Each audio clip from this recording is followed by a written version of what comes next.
Sometimes when you're here, I can feel no doubts, 'cause you keep me where the stars are bound. It doesn't really matter, 'cause you're here with me now. It doesn't really matter. It doesn't really matter, 'cause you're here with me now. It doesn't really matter, 'cause I feel so free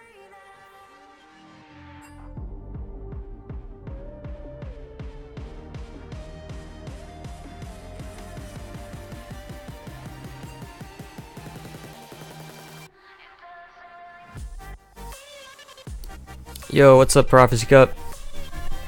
I'm with you again tonight. My name is Escapist, and we got Sad Boys versus Dolphin Slash tonight. Happy Friday to everyone, and thanks for joining us. And again, if you want to join me on the cast here, feel free. If you're color caster or commentator or play-by-play. And if not, then sit back and relax and enjoy this Friday night series.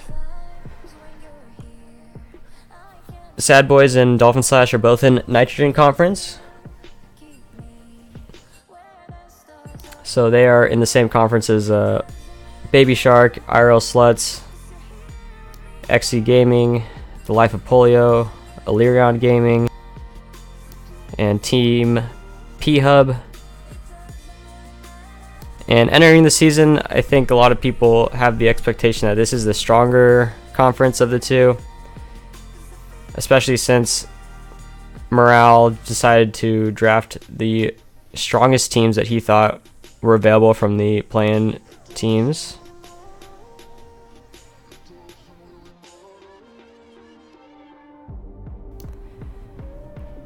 But I think there is something to be said about the strength of Mercury Conference's mid-level teams as well. I think Diveth and Big Black Clocks are actually one of the strongest teams in the league currently, and they're both in the other league. The other conference is Mercury Conference. But anyway, we're gonna get started here in the Champ Select. We got our first bands coming out. And Jamarks, the support for Dolphin Slash, is a pretty prolific Thresh player, so Sad Boys decided to take that off of the table. So it won't be available for either squad to pick up. We do have the almost required Cassiopeia ban coming out from Dolphin Slash. The weak fear the shadows.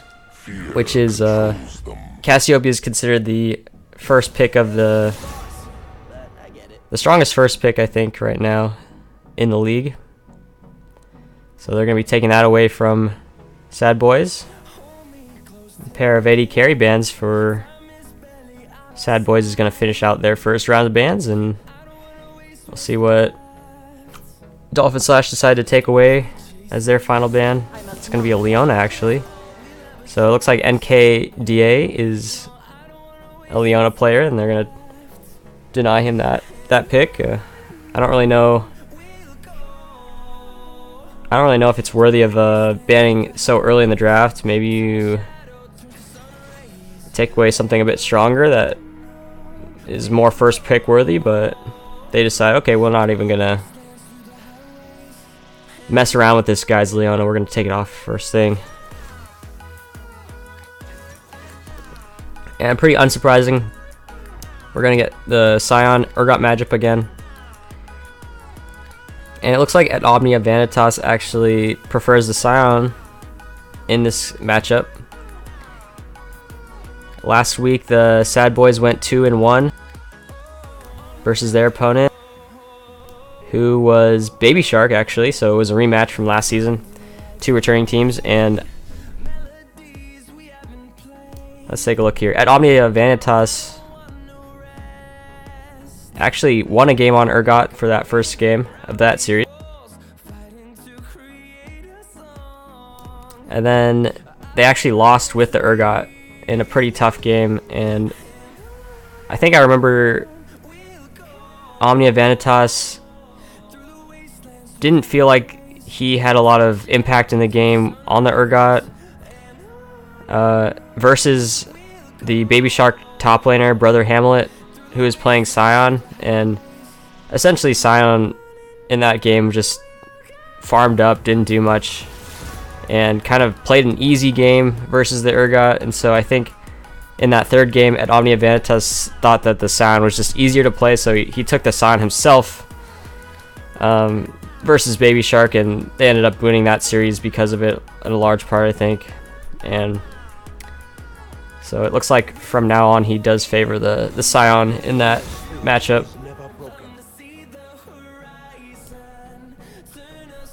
And while I've been talking about top lane, we've already got Akali picked up here for SADBOIS, Varus followed by it.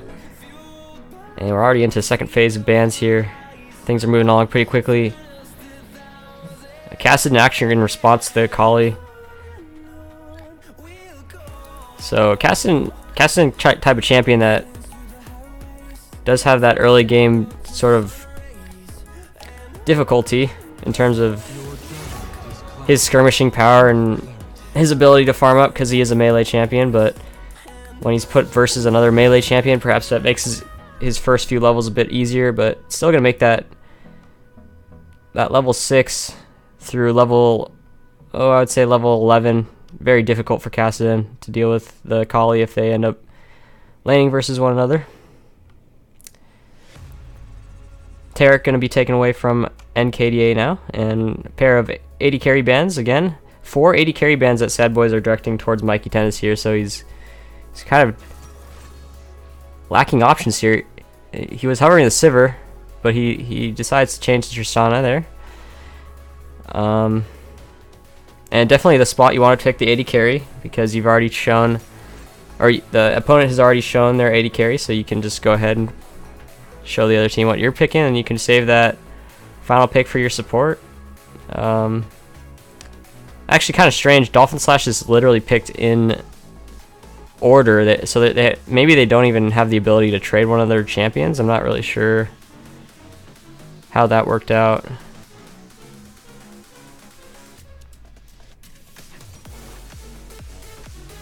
So we're going to see a Nami here, and saving your supports here, or both teams actually saving their support pick for the last pick, and it's going to allow that counter pick potentially to come out from Jamarx. Not really sure how to say the name. I just go with Jamarx. It's kind of got like a French look to it, but Dolphin Slash also has Marquez Ostia in the top lane, so kind of hard to differentiate them.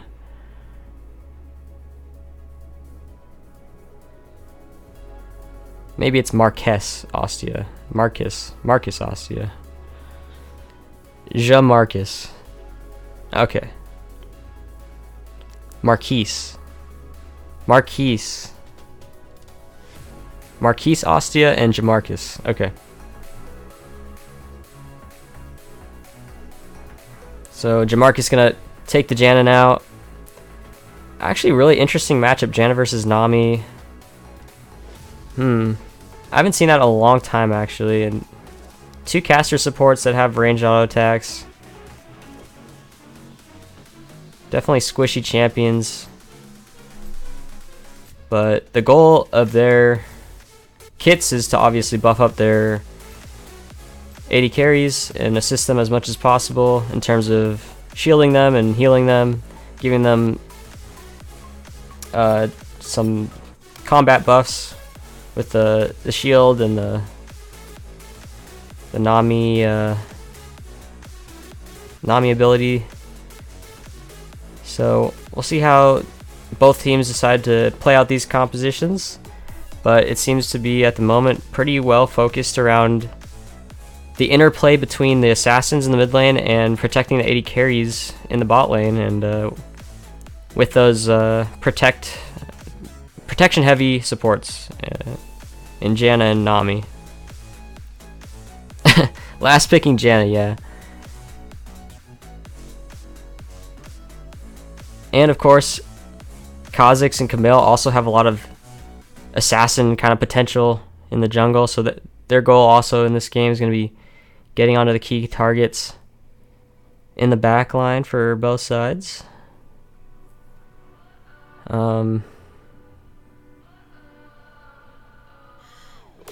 Yeah, and it'll be interesting to see how both of these junglers decide to path throughout the early game. And I think Caston really has the toughest job this time around for Dolphin / really for anyone on the map. I don't see his laning phase as being strong enough to do it on his own, so he's gonna have to really hope for some assistance from his jungler. But the good thing is he does have a Camille on his side. Camille should be able to out skirmish the Kha'Zix early on if they do end up running into each other.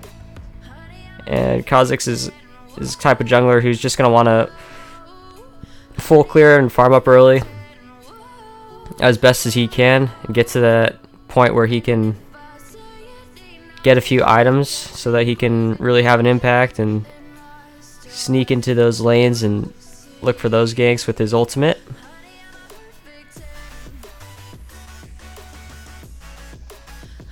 But Camille in the state she is just really strong, so Caston will at least have that to help him out in the early game, which I think he'll need a lot of. Akali, the thing about Akali is, I mean, I think you could talk a lot about summoner spells with her. I think especially in this situation, I would prefer to have my Akali take teleport, because when you have a tanky top laner like Sion, you don't necessarily want him in the side lane all the time.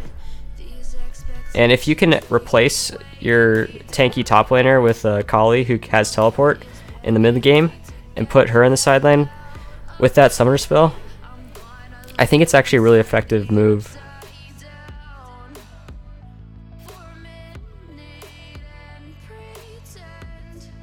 And I think that we'll see as time goes on in season 9, we'll probably see more. I mean, I think if as long as Akali stays in the meta, I think we'll see more Akalis taking teleport over the Ignite. And really interesting, actually, Akali's decided to not only take Ignite, but she's going to be taking the Fleet Footwork this time around. And that's really a matchup kind of thing that DTS mid must be looking at, where he's predicting the fact that X Pride is going to be going Fleet Footwork himself for that extra healing with Kassadin, and he's just decided, okay, I'll just take the same exact keystone and make sure everything's even. And yeah, I'm not really sure what to think about that. I think it's fine. Ultimately, it kind of like negates the Fleet Footwork healing of Kassadin, because you know that you can expect to have the same amount of healing in the laning phase if you're Akali. But again, Akali seems to.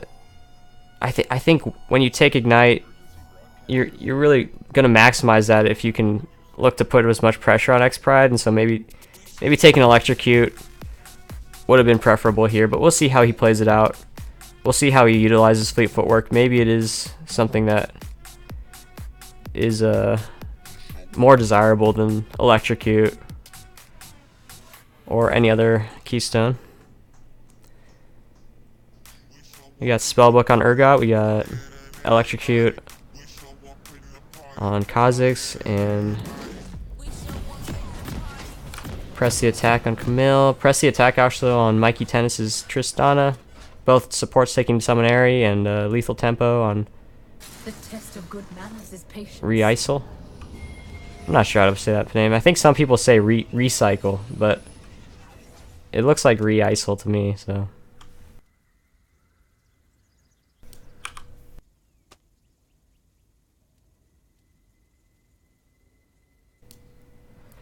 Alrighty. So we're entering the game now. We have a little bit of pause, which seems to happen most of the time. DTS mid seems to be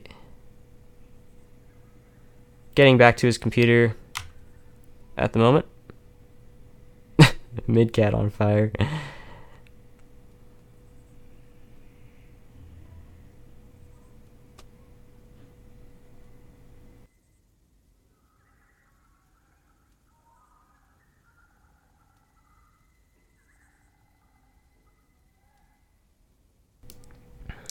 So if you're just joining us, guys, we are just getting into game 1 here of this series, Sad Boys versus Dolphin Slash.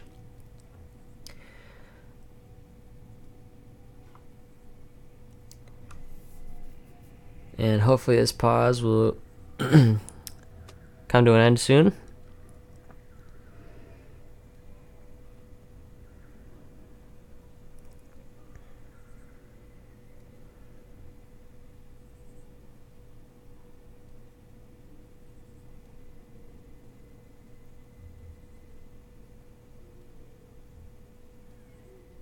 And I hope you guys are enjoying your Friday evenings. This is our 7th series, I believe. No, it's our 6th series of the week now. And we got one more series on Sunday. And we got one more series that might happen a week later. So that last series in Nitrogen Conference is going to be delayed about a week, I think.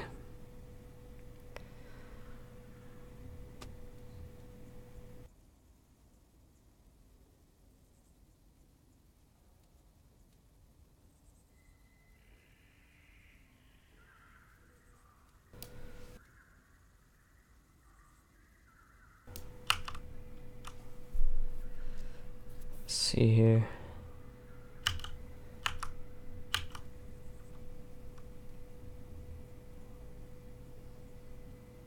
See if we get any interesting level 1 strategies here.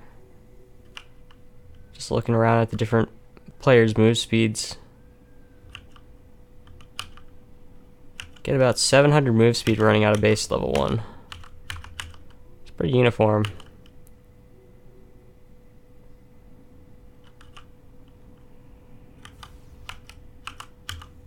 Kozak's actually the quickest champion on the map at the moment. Don't know if that's interesting to anyone.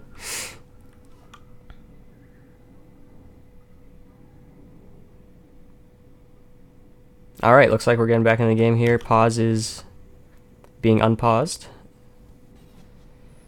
Welcome to Summoner's Rift. Marquise Ostia in the top lane here. Just scouting things out. 30 seconds until minions spawn.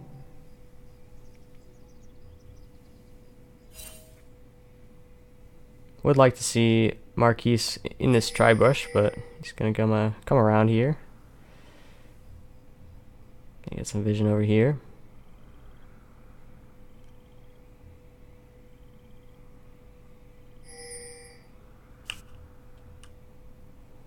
Mid lane just having a face off, Minions have spawned. staring each other down.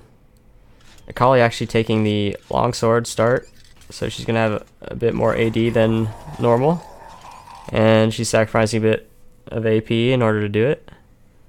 But normally she would take the corrupting pot anyway, so she's not really sacrificing so much AP as she is just making sure that she has the AD to trade well against the Kassadin. And when you combine it with the fleet footwork, I think that really pays off. So she's gonna have the ability to stay healthy in the lane. Camille gonna do her red buff this time as a start.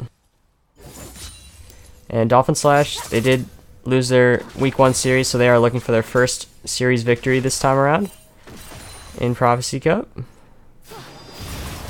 And SADBOIS definitely didn't have the cleanest of series there for week 1.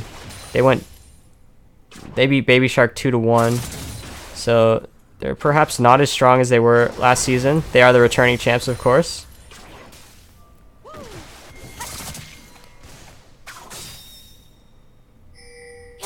Looks like X-Pride doing a decent job here. He's going to get the help of Mr. Tico, just like we thought about. And ooh, the Shroud's going to drop, and that's going to be DTS mid just walking out of there. Camille did burn a flash there. Recycle. Re-ISO taken extremely low, has to burn the heal. Didn't see exactly how that happened, but that's a lot of damage coming out from Jamarcus and Mikey Tennis. Little smite fight going on here. Mr. Tico getting the better of Michael J. Fox this time around. J. Fox gonna have to leap over. I don't even know if he's leveled it up this time. Mikey Tennis jumps over the wall, try to get the last hit there, and it's gonna be J. Fox having to flash away. So two flashes being burned that time. Or no, actually just one flash for SADBOIS and one heal. And we saw Mr. Tico burning his flash and Jamarcus burning his ignite. So Summoner Spell victory going over to Dolphin Slash early on in terms of cooldown timings. But DTS mid still has both summoners himself in the mid lane despite that gank from Mr. Tico.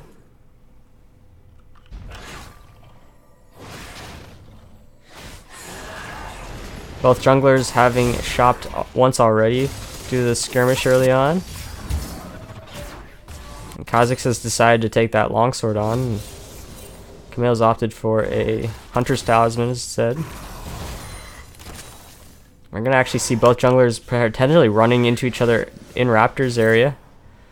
Michael J. Fox pulls the Raptors away, and he does have a slight lane advantage on his side in mid lane. Oh, DTS mid going too far. He went the wrong way with the oh man, that was a bad mistake from them. So that gives it the first blood. 2 turret shots being errantly taken there when he wanted to scoot away from the turret. Instead he goes underneath. So small mistake from him, gonna cost them first blood. Let's see, what ability is that called?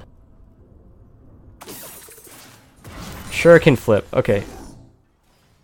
Shuriken flip.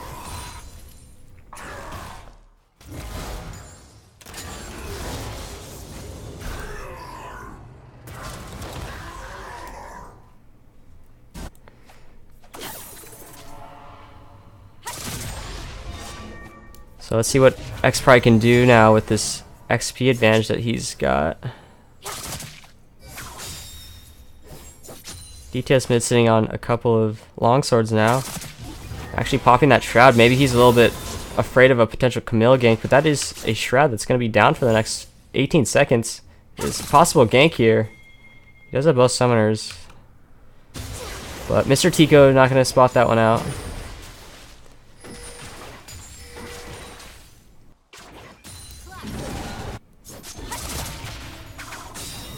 So far, X-Pride doing a really nice job here, just staying healthy, staying even in XP and in CS, and see a bit of a 2v2 here.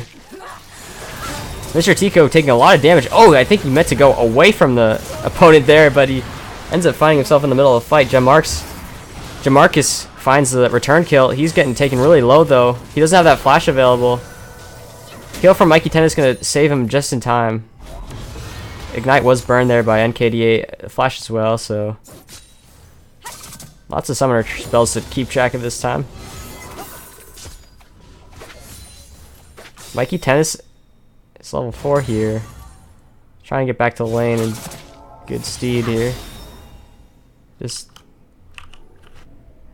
ends up deciding to rocket jump down here, stay on the map, not going to shop yet. He's about 50 gold away from his BF sword.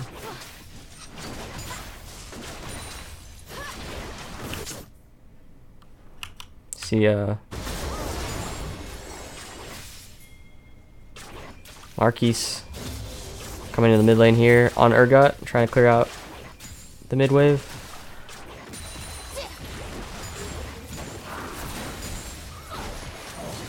Ooh, Mikey Tennis moving forward a little bit with that Janus shield. Looking for a little bit of extra damage. That's going to be SADBOIS' bot lane backing all the way up. And they're going to just take a recall. First turret plate almost taken by Vanitas there. He might get it on the next wave. But Marquise is back up in the lane here.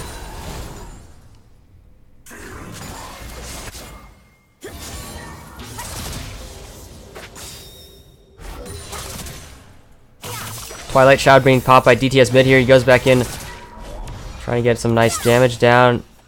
Presence of Jamarcus is going to force him to flash away. He doesn't have Shroud available. That's a nice slow from him.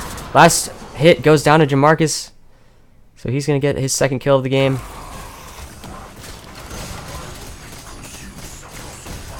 Little skirmish in the top side here. Marquis going to get knocked up by Omni of Vanitas. Can he find that ultimate? He's going to hit him on it. Takes the ignite down. Can he get the flip? Nope. Just barely misses. And Vanitas is going to walk out of here with just barely surviving, as Marquis was not able to get the execute down. Dolphin Slash has sent their top laner, or their jungler, up here to assist in pushing out the lane though. So Marquis is going to be able to recall if he so chooses. Both junglers looking like they are going to find each other again. Mr. Tico is actually down a level. Michael J. Fox having cleared a little bit faster. And Mikey J. Tennis looking for potentially an ultimate, but he's not going to find it. I think he was trying to push Re-Isol back into Janna so he could secure a kill there, but the flash doesn't give him enough distance, so it's not going to quite be enough. In terms of gold differential, we see a slight lead in the mid lane for the Kassadin, and that's actually a bit of a lead for Omni Vanitas in the top lane. But everywhere else it's fairly even. Janna actually has quite a large lead as well. Okay, Hextech Ultimatum going to be thrown down here onto Michael J. Fox. Mr. Tico has the backup here of his mid laner, and that's going to be Michael J. Fox taking down Mr. Tico, but X-Pride cleans up that fight 1-for-1 for both sides. And 2 kills now for Kassadin. He's got quite a bit of gold. Ultimately, I think Dolphin Slash getting the better of that trade. Tornado just going to miss wide there from Jamarcus. And this allows NKDA to zone out the enemy bot lane there.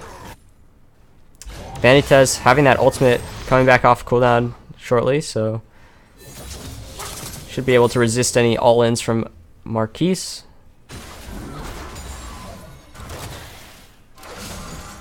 But this is a Scion that's under a lot of pressure.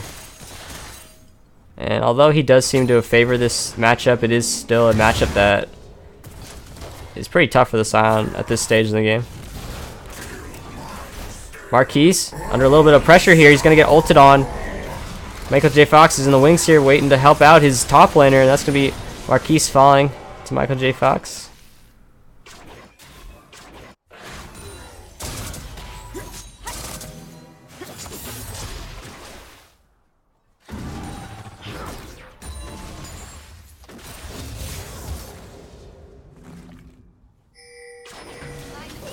Oh, Mikey Tennis gonna jump forward. He's gonna get knocked up once, knocked up twice by the Nami. NKDA taking too low, though. That's Ignite burning down. He's gonna go falling down to Janna.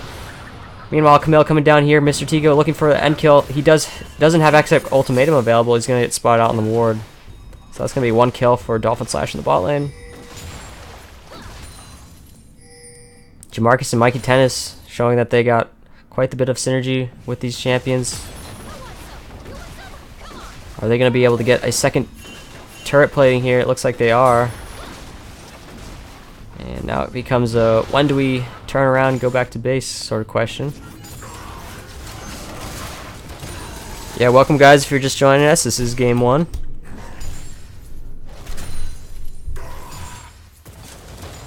Red team has slain the dragon. And I missed it, but Dolphin Slash has picked up that dragon. And we're going to get... Oh, Marquis helping out Michael J. Fox a little bit here. Is he going to be able to deny this Rift Herald? Exhaust going down onto him. Ultimate does land. Michael J. Fox has popped the ultimate to stay invisible. That's going to be Fear Beyond Death landing onto him. Oh, DTS Best doing so much damage to tank the squishy Jamarcus.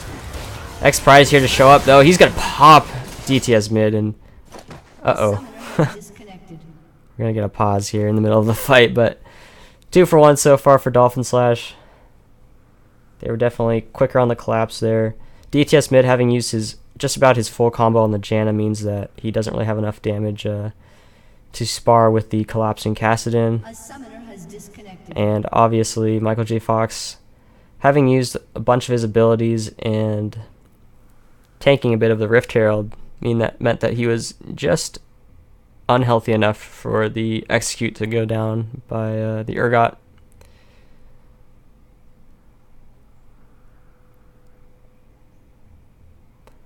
Vanitas does have his flash available for this next little sequence, so he should be able to get out if he wishes to flash over the wall, but even then I think he should be able to still just walk out of it. I'm not really sure. I think he might have to flash here, but should be okay.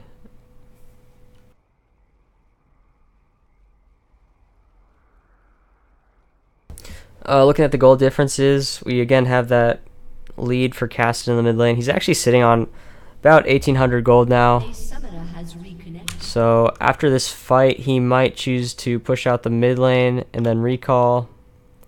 And he should be able to pick up that Rod of Ages. Get that stacking up. And meanwhile, I think Akali actually has enough gold to finish her Hextech Gunblade. Not quite sure, but we'll see if she picks that up when she's dead here. So Vanitas flashing over, playing it safe, and X-Pride actually gonna just recall. He's gonna leave the lane where it is, pick up the Rod of Ages.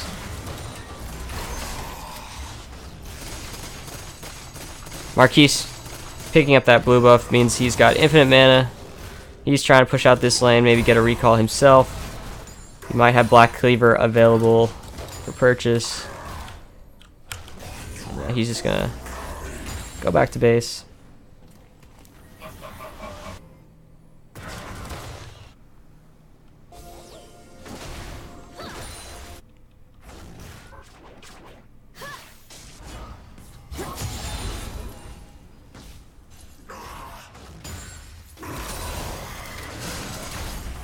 Vanitas actually might want this fight. He does have ultimate available.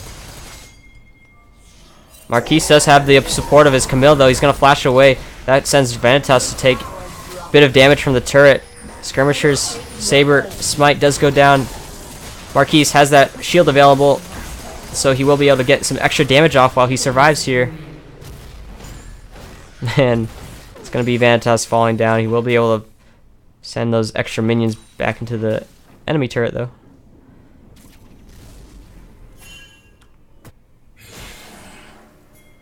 Vanitas does have his teleport available, so when he respawns, he should be able to use that. Marquise does not, however. Turret plating goes down. It is 14 minutes now. And in terms of objectives, we do have that one Cloud Drake for Dolphin Slash and one Rift Herald, of course, for SADBOIS in the hands of Michael J. Fox on the Kazakhs.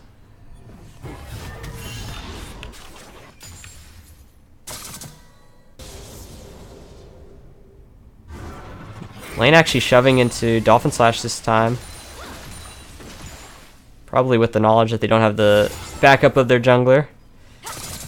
Meanwhile, we see Michael J. Fox sneaking into the mid lane brush here. They seem to be aware of it, though. There's a lot of pings going down. He probably showed as he walked into the mid lane there.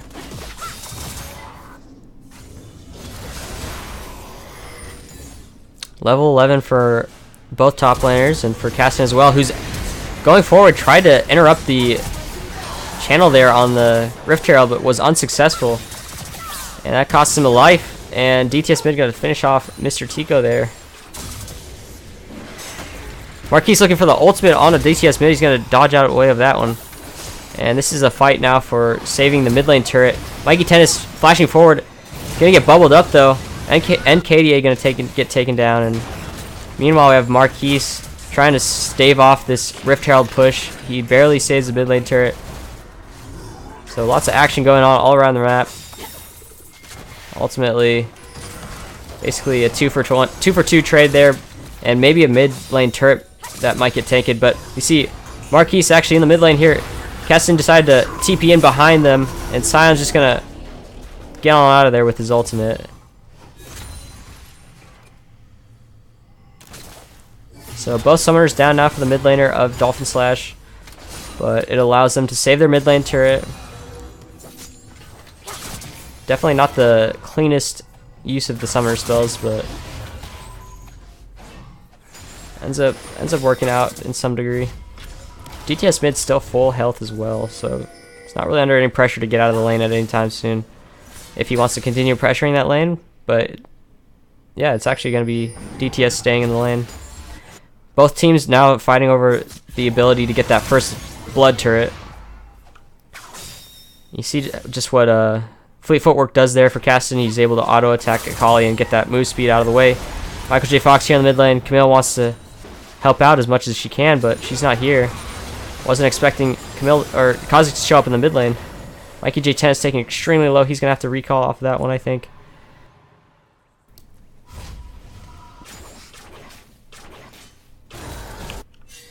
Now the question is, can Kassadin, excuse me, save this mid lane turret anytime soon?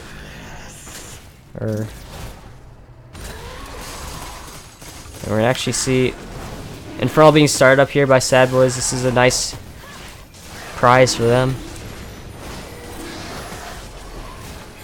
Teleport being channeled here by Urgot. He's going to be able to get into this fight. Unless SADBOIS spots it out. They have to kite downward now. Michael J. Fox is going to jump over the wall there. And looks like SADBOIS is actually going to be fine getting out. So Marquise Ostia burning the teleport that time around. But it looks like they want to regroup maybe in the mid lane. Look for an extra bit of damage on the mid lane turret maybe.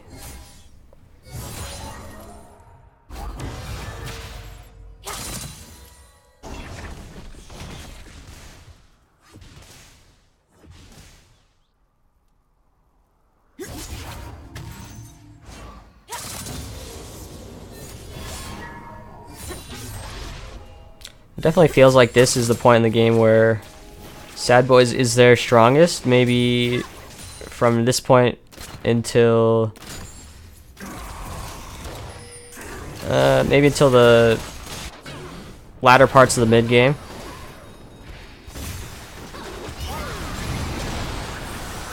Mikey Tennis ulting a little bit early there. Wasn't able to finish off NKDA. We do see Kha'Zix coming here.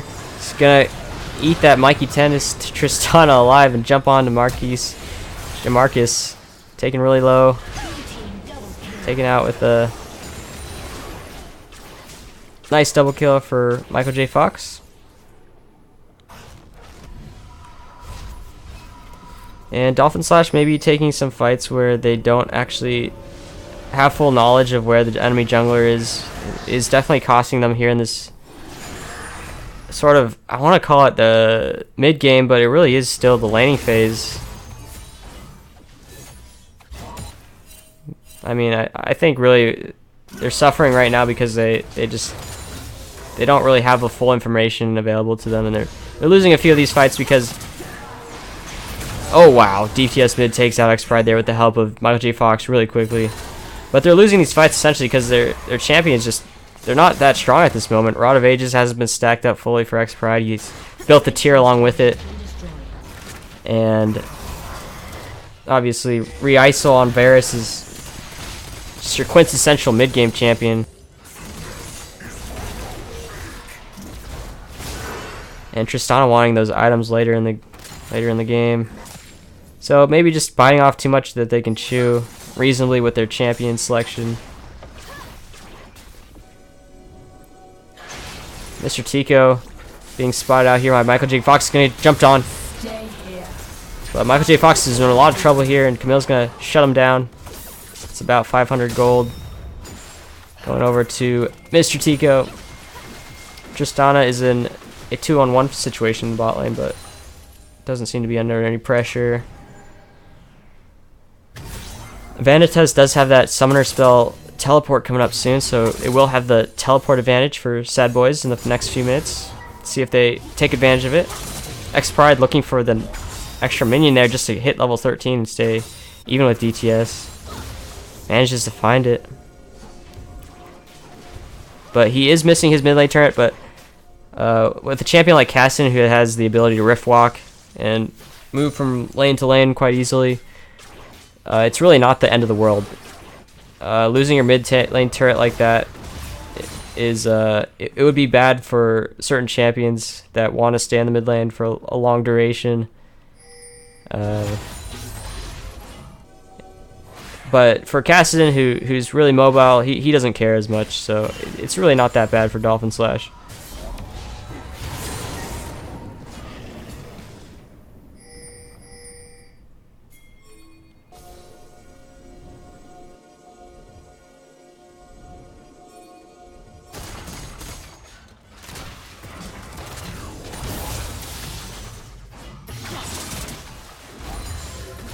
I believe Smite actually came down there from Marquise. He was able to take that blue buff in the top lane, but not a huge buff really that SADBOIS wants, since they don't really have a spellcaster in the mid lane. And got another Infernal actually spawning. It's actually quite a good time for SADBOIS to look for a fight.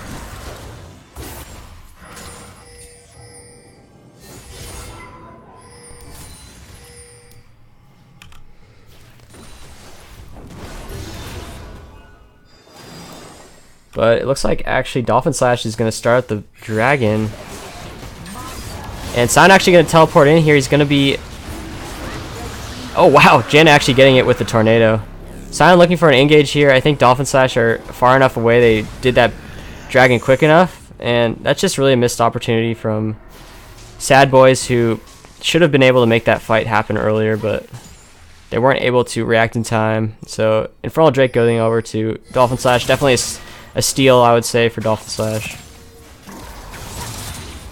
And Marquise Ostia obviously didn't have to burn any summoners, so definitely a win for them.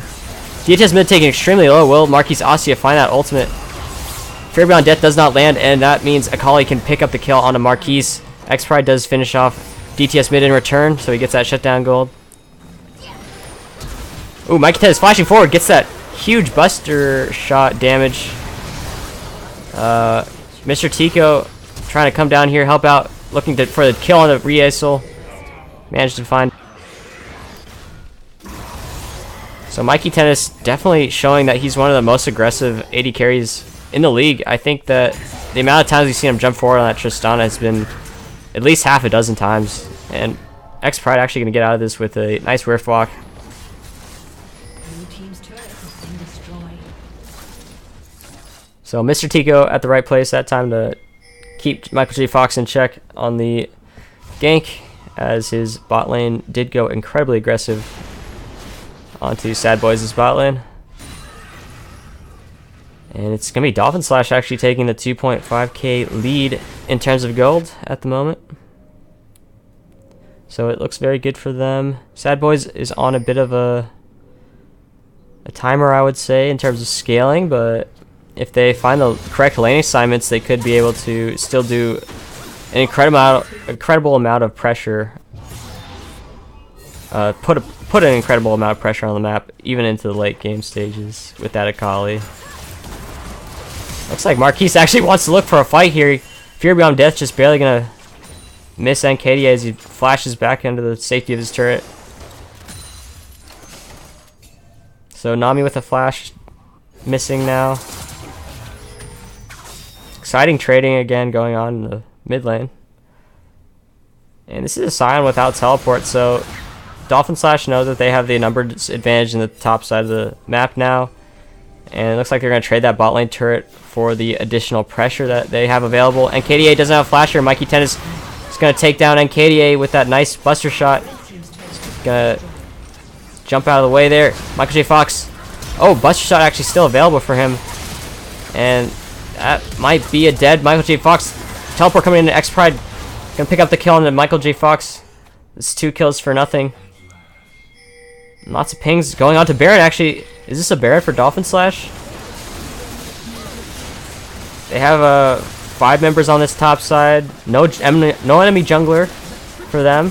So they know that they aren't going to get this smite stolen away. Flash from X Pride actually, just trying to zone DTS mid away from his team. And he has the red trinket down, so he knows where DTS mid is. He can do that area of effect damage. But all he was trying to do there was ensure that his team could safely take the Baron, and that's what he does. And Dolphin Slash going to get that 26-minute Baron. We'll see what they do in the next 4 minutes here with it.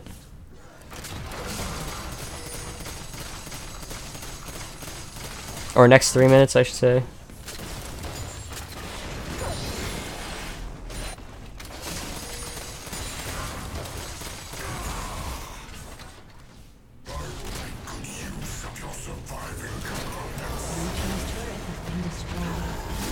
Nami actually up here in the top lane trying to help out with this skirmish, but lots of pings actually going out of the mid lane. This is going to be mid lane turret falling. They saw Nami in the top side, so they knew they had the numbers advantage.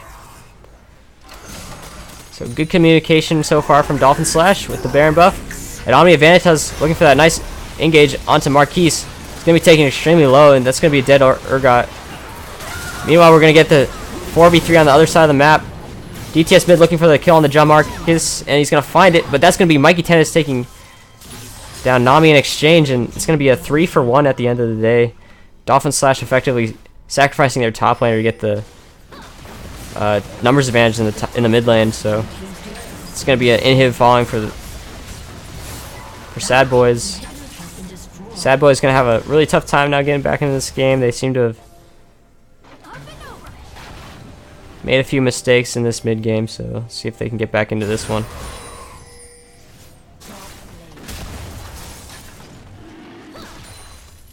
Oh, and we're actually going to get a surrender from SADBOIS.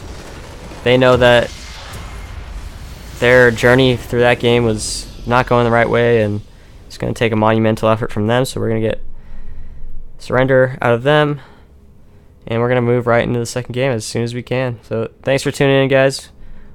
Game 2 on its way in just a few moments.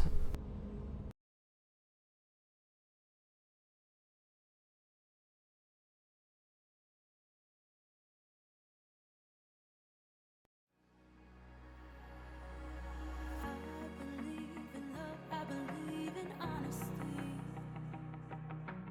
Does that sound like something you'd be into? I believe the truth can be reality.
a messy mind. Think I need to help you. I'm gonna try. Cute as hell, baby. Hotter than flames. Wanna burn together in a million ways. Now let me take the lead. Know you wanna play with me. Got secrets you might wanna see. You might wanna see. You might wanna. I know I'm not gonna regret this. Wanna get reckless, put you to the test. Yeah, I know I'm not gonna regret this. I wanna get reckless. I wanna get reckless. I wanna get reckless. I wanna get reckless.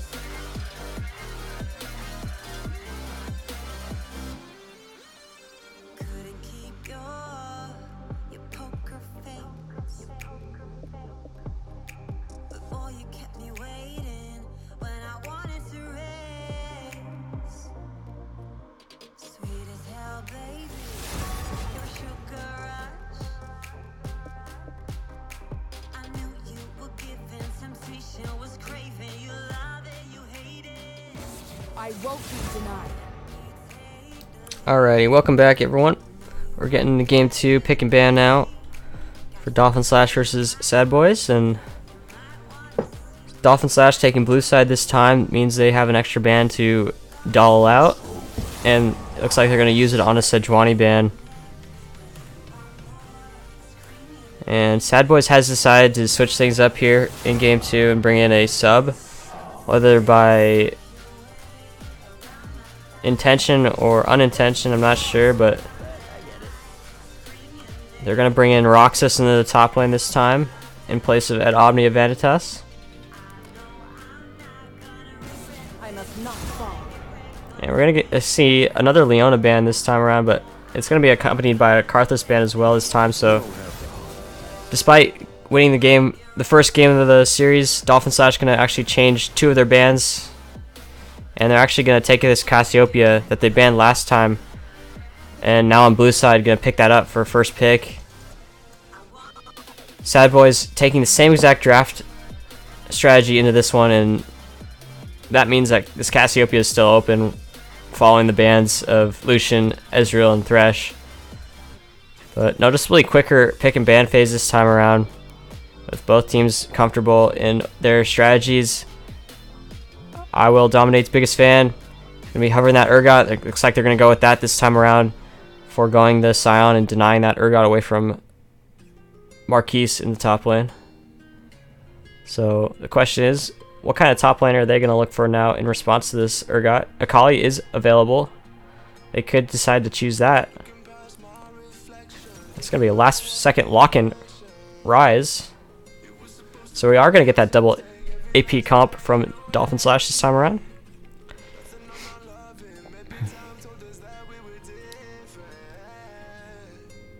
And it'll be interesting to see where SADBOIS decide to place that Aatrox. Will they decide to put it in the mid lane is the question. Tam Kench gonna be locked in this time. So wonder what kind of AD carry they're gonna look for to pair with that Tam Kench. You can scoop up the marksman and take him to safety.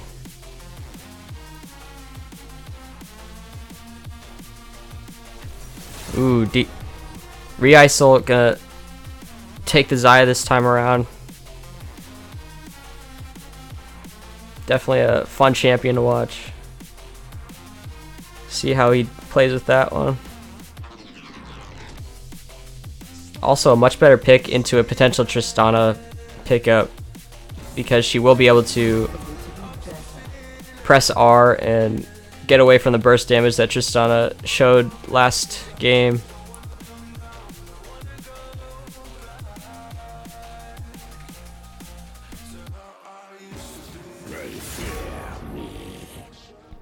Actually, a Kha'Zix ban this time around.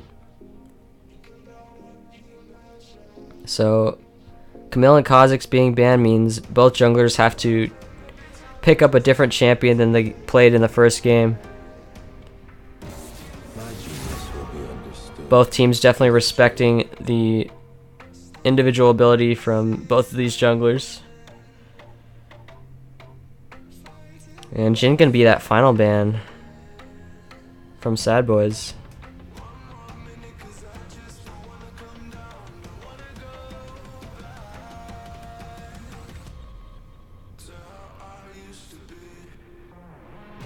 Your judgment is clouded. Seek clarity. Varus is available for Dolphin Slash. If they want to take that.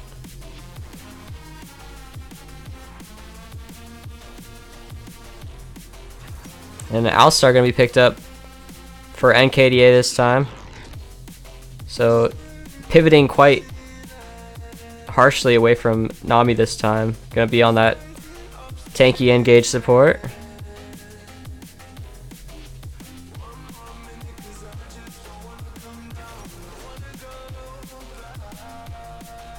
And this time Mikey Tennis is going to opt for that Sivir that he hovered last game.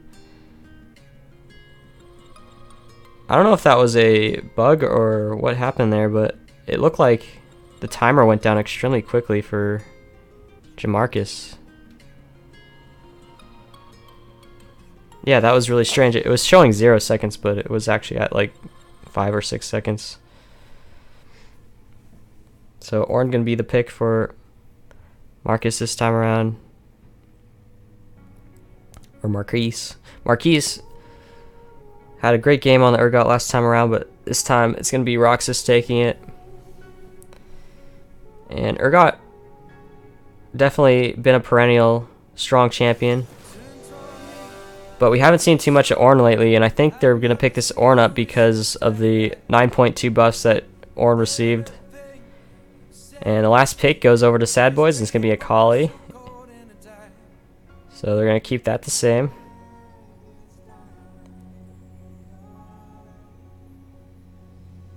I'm kind of confused, actually. It looks like actually... Oh, okay, so Ornn actually might be a jungle pick this time.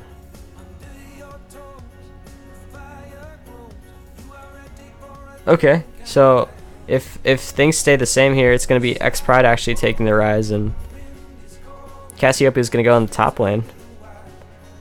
It looks like that's going to be the lane matchups, actually.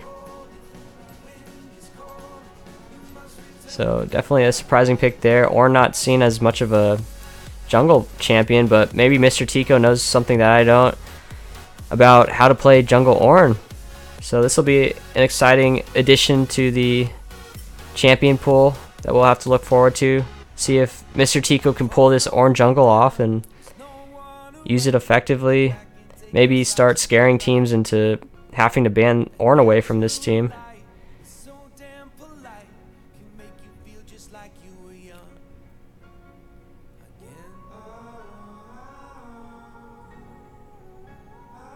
And hopefully DTS mid doesn't make the same mistake of dashing into the enemy turret like he did last time, giving up first blood.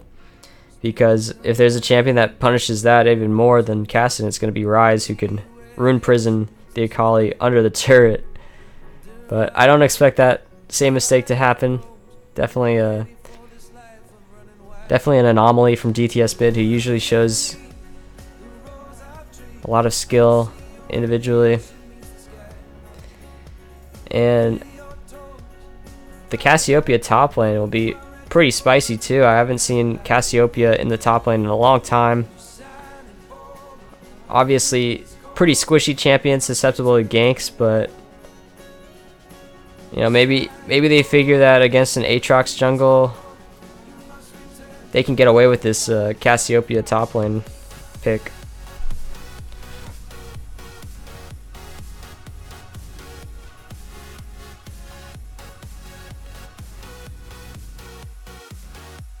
And she is going to obviously outrange the Urgot as well, so she should be able to get a lot of early poke damage down. And depending on how well she manages the lane, this could be a really difficult lane for the Urgot. It really is just, it comes down to the skill of the players in the top side, so it'll be fun to watch how Marquise handles this lane, how much of an advantage he can make for himself in the early game. And it'll be interesting to see how Mikey Tennis switches over to the Sivir pick, which is quite a different champion from Tristana, but I think in this situation it's definitely a better matchup than if he had stayed with the Tristana, because Tristana can't really jump into the Xayah like she could the Varus last game, so definitely I think prudent to change the champion selection this time around.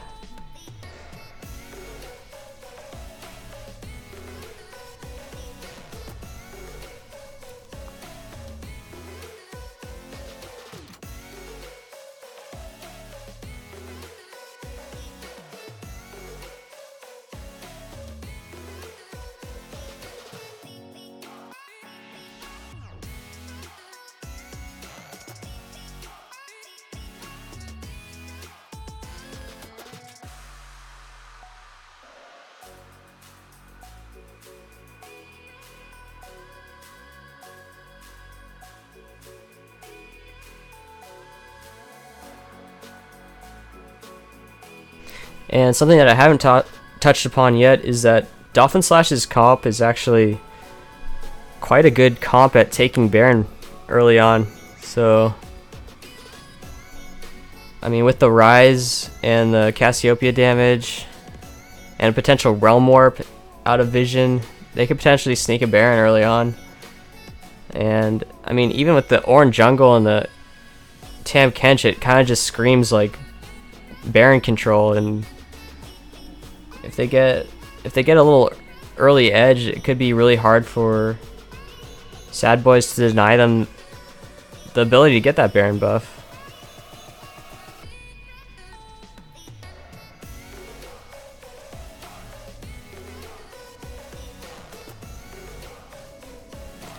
Also, blue side does have the natural sort of terrain that allows you to get into the Baron buff a little bit easier, get away from it as well.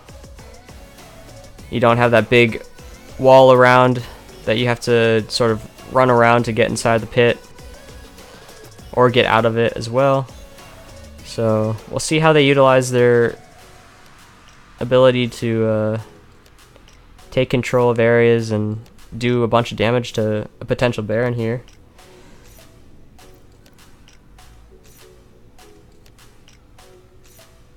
DTS mid, taking that fleet footwork just like he did last game. Gonna hold on to the Ignite as well.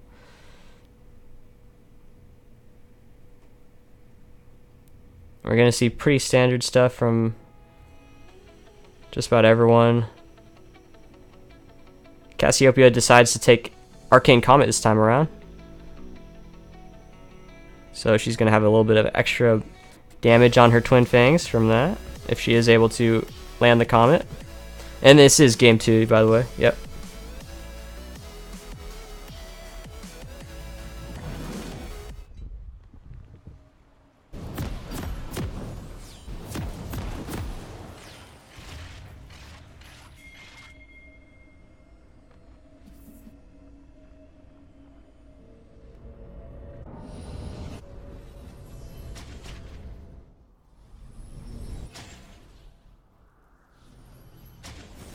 Welcome to Summoner's Rift. I'll just fix the overlay real quick. 30 seconds until minions spawn.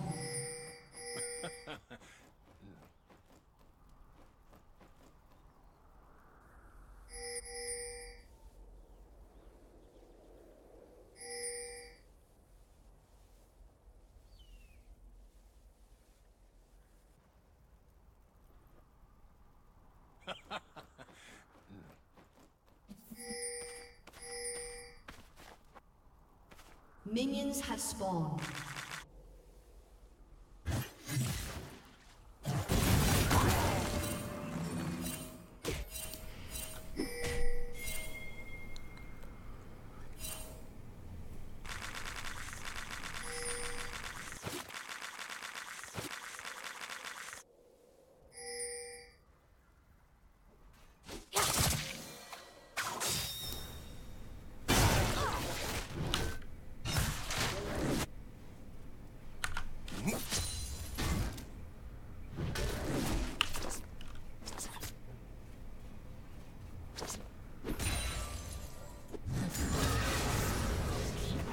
Both junglers going to be starting up their respective red buffs.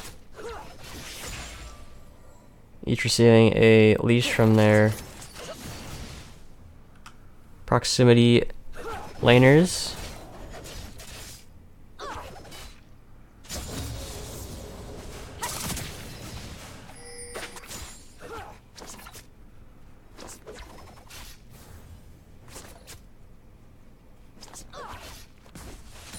Aatrox being spotted on that ward in the topside river.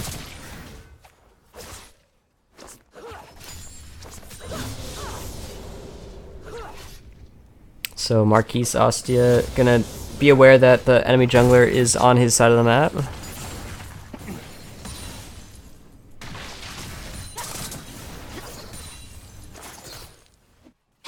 Hello.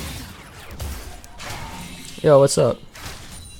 Not much. Just saw you were casting alone, so figured I'd come in. I'm Nice, spectating dude. off. Yes.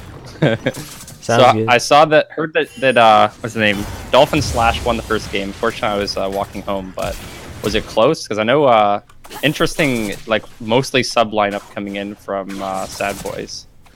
Yeah, it was a pretty close game, I would say, but it just started snowballing out of control because Dolphin Slash did have the better comp for the late game, and they ended up taking the first Baron, so they just sort of, it was in the bag, and SADBOIS just FF'd at about 28 minutes. Damn, it was bad. Yeah. Big forcing the flash already in the jungle. Actually, that's pretty good. Because from what I heard, I Will Dominate's biggest fan did not play last game, so definitely looking on him to take over the jungle matchup since he's pretty much like the most hyped player on their team. I think, as Vaughn's told me many times, he hasn't lost any matches in the yet so far. He's lost games, but not any sets in this league. So this would be his first loss if he lost this game. No, he did play game one. It was Roxas who didn't play. Did? Yeah, Roxas didn't okay. play game one. Yeah. I was told their superstar jungler is in now, so they should win. Was what I was told. So. Oh. Interesting. Maybe his brain wasn't fully in the first game. Yeah, maybe. Okay, yeah, he's saying he played last game. Okay. How did DTS do? Because I know Collie's one of his favorites. I think he said he was playing a Collie for the second game in a row, so... He did alright. He had a few good like skirmishes along with I Will Dominate, biggest fan, but he gave up first blood by accidentally like shurikening or dashing under the enemy turret, so... Oh, he just like eat it. Feels bad. Yep. Yeah. It's an interesting matchup just because it's one of like basically probably the newest team, I'd say, Dolphin Slash, because I don't think I know anyone really on this team. Yeah. I'm trying to think if there's anyone I know. I don't think so. And then obviously SADBOIS is like all returning people. They won last season. A lot of them played the season before. I know the jungle, the top, the mid. I don't know the bot lane. I think are the only two new people on SADBOIS. Although normally it's Vaughn, who's been here for forever. So kind of new boys playing against the old. Definitely expected SADBOIS to win, considering Dolphin Slash weren't placed that high in the play-ins anyways. Yeah. Did Dolphin Slash win their last game, do you know? I didn't watch it. No, they didn't. They lost to... Another invade coming in. And another flash blown by I Will Dominate's biggest fan again, although he's only up like one camp, I guess, in the jungle, so he's not like insanely far ahead off these invades, but blowing flashes is definitely nice. I do like the top lane Cassiopeia as well. That's been like super popular recently. I'm terrible at it. I ran it down in solo queue and just decided not to punish my team by picking it up anymore. But that champ's really good. There's people in Twitch are telling me that he did not play last game, the jungler. I'm pretty sure he did. I'm pretty sure he did. I don't know. I'm trying to think who else. Okay, maybe by game he means series. I don't know.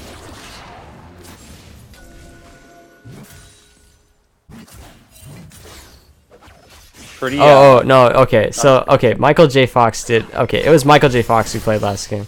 Oh, okay, yeah. That's been their sub for like ever. Yeah. It's pretty nice because they actually have a pretty similar like playstyle. They're both like super aggressive, like to mess with the enemy jungler, play in really aggressive invade champs. Although I think Michael J. Fox is more of like the Lee Sin kind of Chad player, where I think I would Dominate's biggest fan kind of plays more of the like hyper meta stuff. Like when Kha'Zix was big, he played Kha'Zix. Now that Aatrox is super popularly playing it, although Aatrox is not nearly as popular in the jungle after the nerfs, but he's still playing it. Yeah, actually, I will Dominate flashing in Oh, there. another invade coming in. He canceled the plant. That was actually super sick, forcing the flash. I wonder if he's going to pick this up. I think his Q cooldown's too long. I don't think he's going to get it, but with the help of his bot lane, he can. Yeah, the Alistar's flashing in.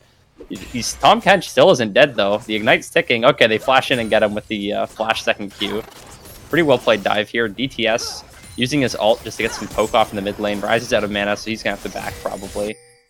I really like the interaction of the Sivir W with the Alistar Q. I've seen it so many times where she'll reactively like spell shield whenever he goes in for a WQ, and he'll just wait till his W lands the Q, and it just eats the spell shield and Qs her anyways, and he just gets to land directly on top of her. I've seen it happen like 3 or 4 times. Oh, and Vaughn just showed up. He just said we lost game 1. I guess he's praying they win this one so that he can come in game 3 and clean it up. He's hoping. Yeah. What time are you at, by the way? Far. On the... Oh, sorry, I'm at 7:47 right now. Alright, you're like 30 seconds, full 30 seconds behind me. 30 seconds? Jesus Christ. Yeah. Okay, sorry. I assumed since I connected with you that, or since I loaded in after you, that I would be ahead of you, if anything. But okay, I'm at 8:27 now. Alright, perfect. Okay. Jesus Christ. Yeah, I was already talking about Chandler 100% win rate, so we'll see. This could be the breaking point, but Chandler getting the first blood, looking pretty good for himself. This is the first time I've actually seen the Orange Jungle outside of LS talking about it on Twitter, so we'll see if how good it is. So he's talking about it. Yeah, well, basically after the changes, he lost a lot of trading potential top lane, right, without the shields. It's a lot more dangerous. Actually, Chandler going for an engage here. He does have backup on the Cassiopeia, and the W getting a lot of damage in, but Cassiopeia getting ulted by the Urgot. That's going to be an eat, actually. Aatrox blowing his ult, not really needed, but I guess he was thinking that maybe they would stay a little bit longer, and this is going to end up getting them the blue buff. So good follow-up by Urgot to secure that play. It was looking a little bit sketchy for the Aatrox a bit there, but I guess he did have ult anyways. And really nice for Urgot actually getting the blue buff, since that champion basically doesn't build mana at all until second item. It's super nice if you can get like an early blue buff. Yeah, but anyways, I was saying LS basically is theorizing that since Ornn lost a lot of like safe trading from the shield, but gained a lot of damage, that if you put him in the jungle, since it's all max health damage anyways from the W passive, that you could have like a really nice clear, and then basically you just like play safe until 6, and then just become like a Nocturne-esque kind of thing. It's like free ganks at 6, and you just gank every time your ult's up. Otherwise, you just power farm and abuse how much max health damage you do, basically. But I've never actually seen it, so I don't know how good it actually is. But the champion does actually scale super hard now, because like the W buff basically means that the later the game goes, he does like a shit ton of max health damage with ult if he gets it off in a team fight. And then also he can upgrade an item for everyone on his team for free. So obviously at like, I think it's level 14 or something that comes into play. That's going to be really big. DTS going under the tower, taking about half his HP there. But I guess trading back a decent amount of HP in the Rise too. So I guess not too bad. A bit of jungle contention going on here. Kind of feels bad to be the Ornn, kind of having to give up most of the stuff whenever the Aatrox comes in. But somehow he's still only down 2 CS. I feel like Aatrox has taken so much jungle, but I guess he's spending so much time to get it, he doesn't have time to fully clear his own, so he's not really getting ahead.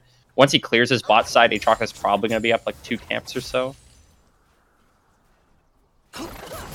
Not much really going on in the actual lanes, though. I mean, DTS getting some trades, I guess. The top lane got the kill off of a roam, but I think he was actually down CS before that, still down about 10.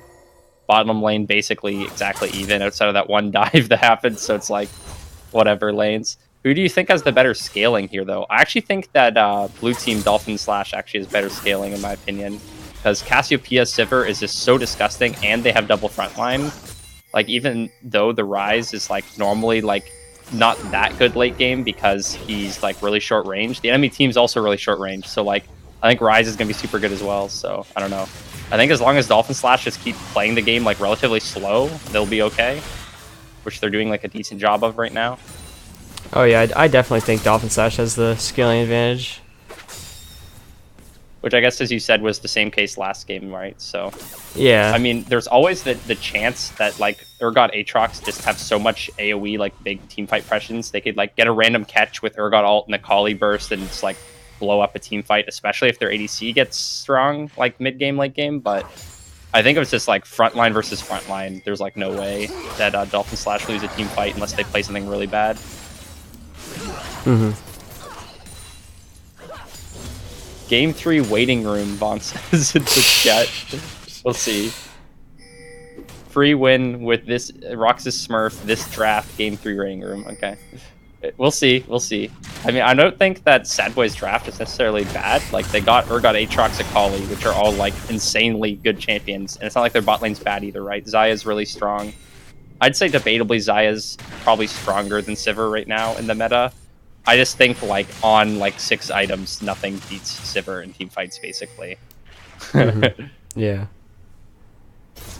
And just this game's going super slow right now with only 2 kills down, no turrets, no dragons, and it's, like, coming up on 13 minutes in the game. It's just kind of not much happening.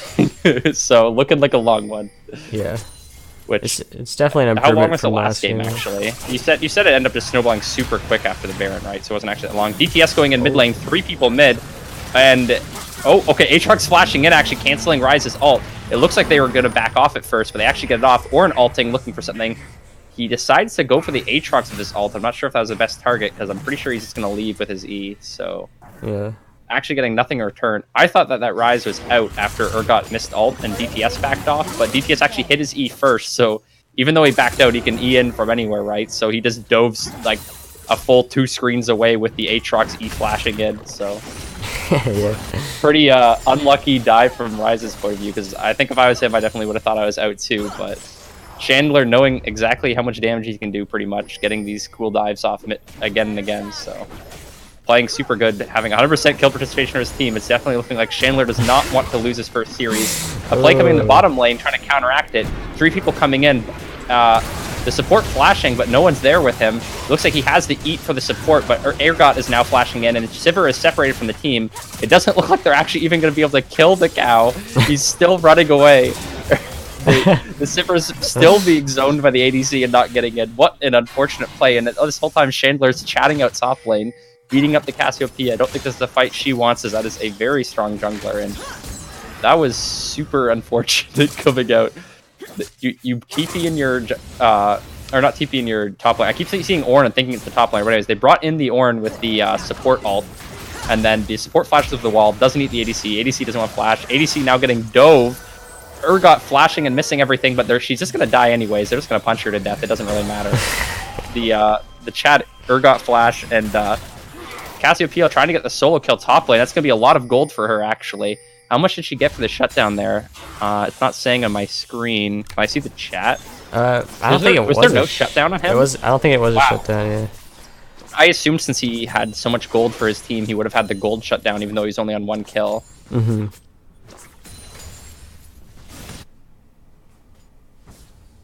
That's unlucky for Cassiopeia not getting any shutdown, even though that was a pretty strong Aatrox, but still a really good pickup for her, considering how much work Urgot just got done. TPing bot lane, completely cucking the play of the Alistar, then diving the ADC, killing both of them. Super good play. Yeah, it definitely looked like NKDA was cut out there going for that ward kill, but it ended up being the master bait for sure. Yeah, DTS mid going in on this Ryze. Looks like he's completely screwed. DTS one-shotting him from full HP underneath the tower. Doesn't even care. Ryze only really able to get his W off. Didn't look like he even got any Qs there. Just died instantly. Definitely showing his prowess to the Akali after losing the last game. Wants to get that Akali win rate up. 3-0 in the champion now. Another blue buff invade. Looks like Roxas might have bitten off too much that he can chew. The blue team's so scared to follow up on this play after what happened the last time. They basically caught Roxas out, and then no one's willing to commit, even though they're all full HP. And maybe it was the correct play to do. Roxas hitting an insane W now. The Cassiopeia is getting eaten. They wasted Ornn ult and basically nothing. The support's now caught up. The bottom lane's here now. The Alistar going in. The ADC going in. Or, sorry, not the ADC, that's the Akali. Sorry, similar skins here on the Akali and the Xayah. But yeah, I guess I can understand more why the blue team was so cautious. I don't know, I feel like you either hard engage on Roxas and try and burst him before his team comes there, or you just completely leave, and they kind of just tried to steal the blue without fighting Roxas, and then just all died. Yeah, they definitely hesitated there when they maybe had the numbers advantage to start out with, but they also didn't have Rise. He was still respawning from base, so definitely hesitated. But definitely a different, completely different looking SADBOIS this game for sure. Oh yeah, Chandler putting on so much early pressure, and it's kind of invigorating his team to chad the hell out. Top lane and mid lane ridiculously far ahead. ADC now starting to get ahead because their support keeps running it down for in every single group play, basically. Chandler picking up the Rift Herald here. No fight going to happen out of this. Looks like it's pretty much free. Now, they really have to do something with this Rift Herald, because the main thing I'm going to point out is that, yes, it's 9-1, and they're up around 5k gold, but they don't have any turrets. And if you want to end the game against a Sivir Cassiopeia comp, you really need to get early turrets and then try and make a play for an early Baron and like close it out before they hit that ridiculous wave clear spike, right? Yeah. Because right now, the Sivir and the Cassio are both like pretty far behind. They're like 1-2-0, 0-1-0, not that much CS, whatever, but if they don't start getting turrets and snowballing with this Rift Herald and then getting the Baron and blah, blah, blah, it's going to hit really hard once they hit around 30 minutes for them to actually do anything with their comp, right? Because the main thing I'm going to point out is their only ranged champions are Xayah and Urgot, right? Which is why they're having so much trouble actually hitting turrets in the first place right now. So even though they're getting these kills, almost everyone's melee or like really short range, so they can't actually hit the turret safely unless they get an ace. Once again, Tom Kench caught out by DTS. Oh my god. The Alistar going in to help him out. DTS instantly killing him. The Alistar actually stealing the kill with his E, it looked like. This Tom cannot stop dying. That's unlucky. The Sivir's like probably in team like, how can I play bots? My support is always dead. And then look at this, another 3-man dive on the solo ADC whose support just died. Unlucky to play this game. Aatrox killing Sivir once again once her support gets caught randomly walking into the jungle. Not a fun game. Literally all of her deaths are just getting 3 to 4-man dove bot after her support randomly kills himself. And that's going to be the first turret finally going down in the bottom lane. SADBOIS picking that up off of the death of the bottom lane getting double killed. Chandler coming down to assist with that. DTS looking for another solo kill mid lane. His ult, he used the first activation. Looks like he's not going to get the solo kill, but Ryze does live.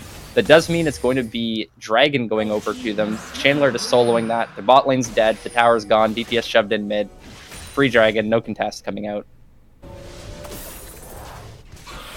Yeah, so it looks like it's probably going to be a reset here. They just picked up a hell of a lot of gold, got the Dragon, got 2 kills, got bottom turret. Probably going to swap the bot lane top now and look to keep snowballing. They still do have the Rift Herald. They haven't dropped it, so they might be able to get, like, hopefully, like, mid turret with the Rift Herald and grab top turret with your really strong bottom lane. And it's, like, snowball the game from there, I guess. Look for Baron. But, yeah, they have to close out this game before, like, mid to late game hits, and they're definitely doing it so far. Up 10 kills, 11-1 right now.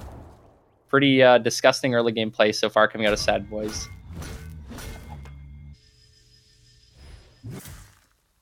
So, looks like they are setting up the top lane. Chandler actually hiding behind the turret. He's standing on a pink, so Cassiopeia is going to look to poke him out a bit here, but she only gets about a quarter of his health. He does clear out the pink, and he still does have the Rift Herald, so I think blue team know they're setting up this play, so I don't think anything's really going to happen. A little bit of trading going down the middle lane.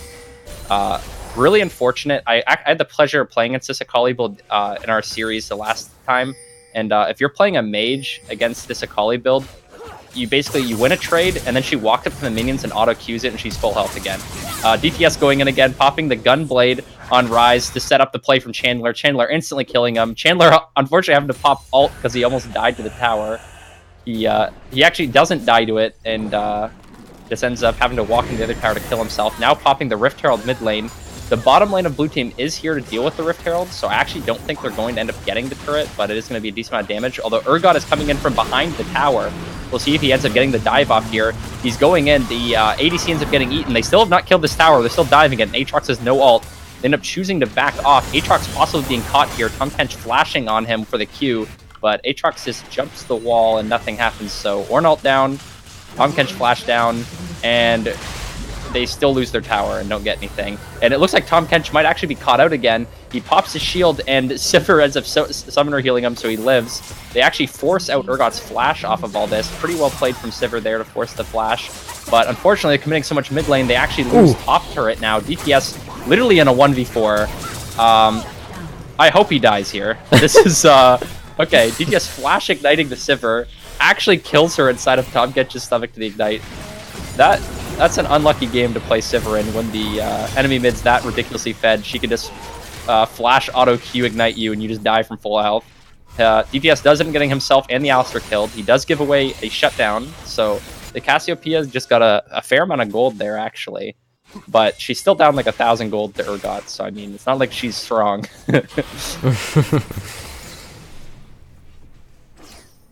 Yeah, so red team did a great job of getting turrets there. I thought that Rift Herald play was going to end up being botched because the blue team completely stopped it and rotated ahead of time, and they had no ult on Chandler and couldn't do anything, but they just kind of overstayed trying to chase Chandler, and then since they all chased him in the jungle, they lost the turret anyways, which they just saved, and then overchased on the Urgot, and then like 2 people died. I mean, I guess they picked up the Urgot and DTS, but they also died more and lost a turret top, or sorry, 2 turrets top and a turret mid for it, so really overcommitted just to get a couple of kills, I think.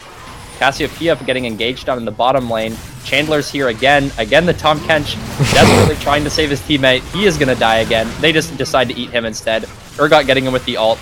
These Ornn ults, literally, just for show at this point. I think every one of his ults have happened after a play's already over, and he just like ults someone for like 50 damage. Ooh. Cassiopeia getting engaged onto the nice ult actually to cancel it out, and a Rise ult brings the whole team in for an amazing flank. Can they actually pull this off? Cassiopeia backing out under the turret. They already killed the Alistar. Chandler's ult is now popped. Urgot's extremely low. He's going to get picked up by the Sivir. Chandler jumping over the wall, desperately running away, but he's in the backline. Fortunately, this whole thing's happening. DTS pushing on top inhib turret.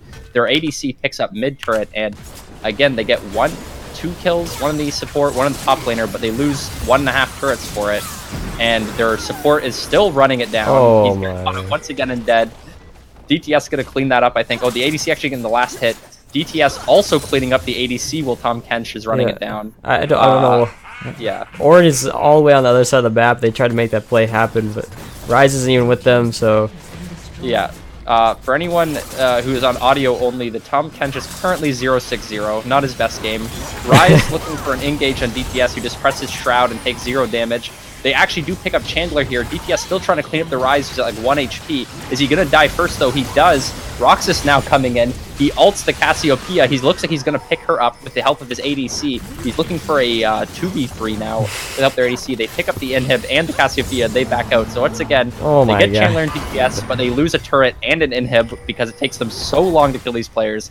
And then they end up losing Cassiopeia on the backside anyways. The Ornn ult comes down once again, but absolutely nothing is going to happen of it, I don't think. They are desperately chasing down the people fleeing their base who just took their inhib, but I don't know if they're actually going to catch them.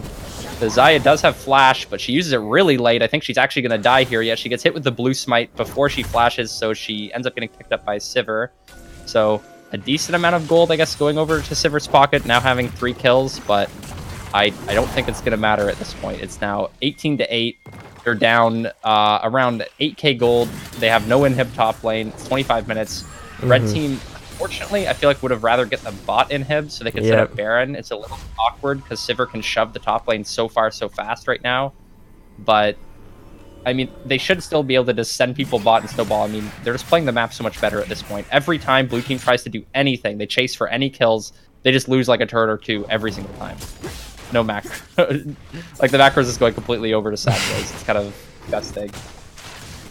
I mean, I guess it's kind of one of those things where, like, your choice as a blue team is to try and stop the bleeding. Like, they need to stop trying to get anything at this point because they're so far behind, and just, like, stop the enemy team from taking structures. Like, yes, you can... It feels bad when you get killed and you don't get any kills back, but, like, when you get the kills back and then you lose, like, 2 turrets every time, it's really... You're just, like, causing the game to snowball even more, right? Like, it's just not worth it. Like, stopping the bleeding is more worth it than maybe trading back a kill or 2, right? I feel like at this point, so... Yeah, pretty... It seems almost desperate shot calling, I guess, from Dolphin Slash. They just seem kind of pissed, you know what I mean? Like, they're like, fuck this guy, he's gotten away with too much shit, I'm gonna kill Chandler, or I'm gonna kill Alistar, whoever it is they're focusing, and just, like... Alistar actually getting caught out a bit by Rise, taking about half his HP, but nothing gonna come of it. Red team currently just cleared out all the vision of Baron, and they're just doing the old stand outside of the Baron pit in the bushes and hope someone face checks them. And there's a face check right there. Blue team looking for the face check. Rise going in, his flash being forced. Chandler hitting him with the W. He gets pulled back to the enemy team. Chandler pulling his ult. DTS going in. Ryze lives for now, but he's going to die as soon as his Zanya's run is out. Cassiopeia dies trying to save Ryze as well. And that's 2 free kills to the red team. It looks like they're probably going to set up the Baron now. They did end up expending Chandler and Roxas's ult. DTS actually caught. He doesn't have his Shroud up. He ends up having to flash. Alistair flashing over the wall, though, continuing the engage with Xayah. Urgot looking to go in on the backside. He's engaging on the Sivir. Spell Shield ended up not being used, actually, because he missed his Q. And I actually think they're kind of wasting their chance to get the Baron here. They are turning around to it now. 15 seconds left on the 2 carries of the blue team. So they should still have time to get the Baron, but they did just chunk their entire team to half health. Again, no ult in DTS, no ult in their Urgot, no ult in literally every single person on their team. But blue team once again face checks them and gets caught. DTS engaging on the jungler now. He dies. Recycle picking up the kill there. DTS going on the Tom Kench now with the help of Chandler. Do they really need the Baron if they can just keep wiping the enemy team over and over again as they continually face check this Baron pit when they're not actually on it? DTS hoping to pick up Tom Kench with the Ignite. We'll see if the Stonekin's enough. It is not. DTS picking up another kill. They pick up the blue buff. They're even lower HP now, except for DTS, who just basically healed the full killing someone. So they are going to try and end up doing this Baron. The jungler is dead for Dolphin Slash. I do believe this should be a free Baron, although they are looking for it with the Sivir and the Ryze. Baron's about half HP. They're looking for an engage, but DTS is in the back line. He's gotten a flank. Chandler's going in. He doesn't have the ult up. He instantly dies, actually. The Ryze has not died yet. DTS isn't in. He's looking for the back. Ryze finally dies. DTS gets in the Cassiopeia and kills her as well. He's now moving on to the ADC, forces her flash. And they're still on the Baron, getting a ridiculously low health. Chandler's not there, but I do believe they should be able to pick up this Baron with the damage they have from the ADC and the Urgot, which they do. No contest finally going over. I think they got about 10 kills prepping this Baron. That was absolutely ridiculous. So finally, the Baron goes over to the red team, and this should pretty much be game. Yeah, I mean, I'm just getting exhausted watching them like go in, face check a bush, and then die over and over again. And I think, you know, the amount of damage that Ryze and Cassiopeia did in that first face check, if Dolphin Slash had been a bit more coordinated with their face check, I think they would have actually maybe had a chance there to pick off one of SADBOIS' members. Yeah, but like as we saw, like Chandler basically instantly died when Ryze and Sivir finally got to the Baron pit the last time. He had no ult, he was really low, but he had no ult and was really low basically since that first face check, right? DTS, Chandler, and Roxas were all basically half HP. They had no ults in literally anyone on their team, but the blue team basically just walked in like 1 or 2 at a time, like 4 times in a row, until basically everyone just got to regen back to full and get their ults back up. And then by the time they actually looked for like the 3-man play to stop the Baron, they just only were able to pick up Chandler and all died, and they got the Baron anyways. So Roxas possibly getting caught out here. Tom Kench looking for another engage, but he's going to end up choosing to back off because they have no vision in the jungle, and they don't want to really risk face checking the whole team again, although maybe Tom Kench isn't deterred because he's still looking for more Qs. This man does not have any fear for his life. DTS doing a ridiculous amount of damage to the enemy jungler. Ornn, did he go the AP jungle item on Ornn? Yeah. Oh wait, no. He went the upgraded Iceborne Gauntlet. Okay, never mind. He went the AD one. For some reason it looked like it looked blue on my screen. It's green. It's green. Don't worry. Yeah. So Ornn did actually go the tank one, and he went the upgraded Iceborne Gauntlet, but he does not have any finished magic resist items yet. So DTS Q auto does around 1/3 of his HP. So DTS is basically just like 1v3 mid lane, just popping W and just Q autoing people to death while his team pushes bot. Chandler looking for random picks on the side, just standing on a pink. Their team, unfortunately, is still having that trouble of Sivir's now just hit 3 items. She's got the upgraded Infinity Edge, and she just like instantly kills the wave with Q auto. So they are going to end up having to split the map. The main thing that's looking good for them is they do have the inhib down top. Oh, actually, nope, never mind. It just spawned. I was going to say, so the enemy team's going to have to deal with that, but it just spawned, so they're not going to. The Baron not really doing much good for them. I think they're basically going to have to get an engage or a dive off because it is ridiculous how well the Sivir and the Cassiopeia and the Ryze are clearing these waves. I mean, they're getting decent poke off with DTS, but they just take turns like backing one of them at a time, and they can't really do anything. So I think the red team might be ahead enough. They can look for a dive or possibly just poke out one of these turrets long enough with their Baron that they can just slowly get it. The mid lane looks like it's easier because the Sivir's sitting bot, so they are actually rotating mid now because it's the lower health turrets and Sivir has been clearing the bot lane. Sivir is now rotating mid, so they're sending people back bot, it looks like now. They're just kind of playing chicken and seeing what lane she commits to so they can actually do damage to a turret. because the Cassiopeia and Ryze don't actually bring as much wave clear as she does, so we'll see. But it looks like the mid turret is going to end up dying on this wave, so Sivir committed a little bit too hard bottom lane. They pick up the mid turret, instantly going to pick up this inhib afterwards. Sivir does end up saving the bottom inhib, but with the mid inhib down now, they should be able to rotate through and pick up the bottom one fairly easily. Baron's just about to The expire. Urgot and the Aatrox now looking to dive the turret, actually. They're standing on the enemy base. Aatrox instantly actually gets his ult pop. DTS going in the backline, however, pretty much instantly kills the Cassiopeia. She gets eaten by Aatrox. He kills the ADC as well. The support Top Catch is going to die again. Ryze caught him in the bottom lane, looking for a play against the ADC. And that's going to be 4 for 0 for SADBOIS. Looks like they're going to end the game right here. Has been destroyed. Yeah, pretty disgusting game. From what I heard from the first game, a pretty big turnaround. I mean, blue team was doing a good job of, hey, we outscale, we have good wave clear, let's play the game slow. For about like 10 minutes, the game was really close. And then, yeah, Aatrox just started diving bot lane over and over again, and Tom Kench just started running it down. And then once they got that bottom turret and they were able to start rotating their bottom lane in kind of like a cluster around the map that they wanted, they just took like everything. They just rotate bot lane one place, they'd rotate Chandler in, they'd set up dives, set up plays, and then the enemy team would counter, and they'd send their bot lane to the other side of the map and then take a turret on that side as well. And they basically just use their bot as this like sieging like machine that would just go to the other side of the map while DTS and Roxas and Chandler basically shake their ass and we're like, hey, come over here and pay attention to us. And they'd like counter the play, and then their bot would take another tower, and they just like use them as a sieging machine. So they end up taking down enough towers that they could close out the game with the Baron, and that was pretty good macro play, I'd say. Jungle difference coming out from Kurama in Twitch chat. Definitely, I don't think the Ornn got a single gank off the entire game. His ults, as I said, were basically ineffectual. I don't think I saw a single engage off any of his ults. I mean, their team was just so far behind. The Ornn was never tanky, it felt like, so he couldn't ever look for E's. I saw him, honestly, I think I saw him E just through the lane to get within range of someone more than I saw him E walls the entire game. I don't know if he ever hit a knock-up, to be honest. So I don't know, the Ornn pick was cool, but he did the second least damage in the game, or sorry, third least damage in the game, doing more than the running it down Tom Kench and the Alistair, so very ineffectual. First time I've seen it. Probably keep that one on the bench for now.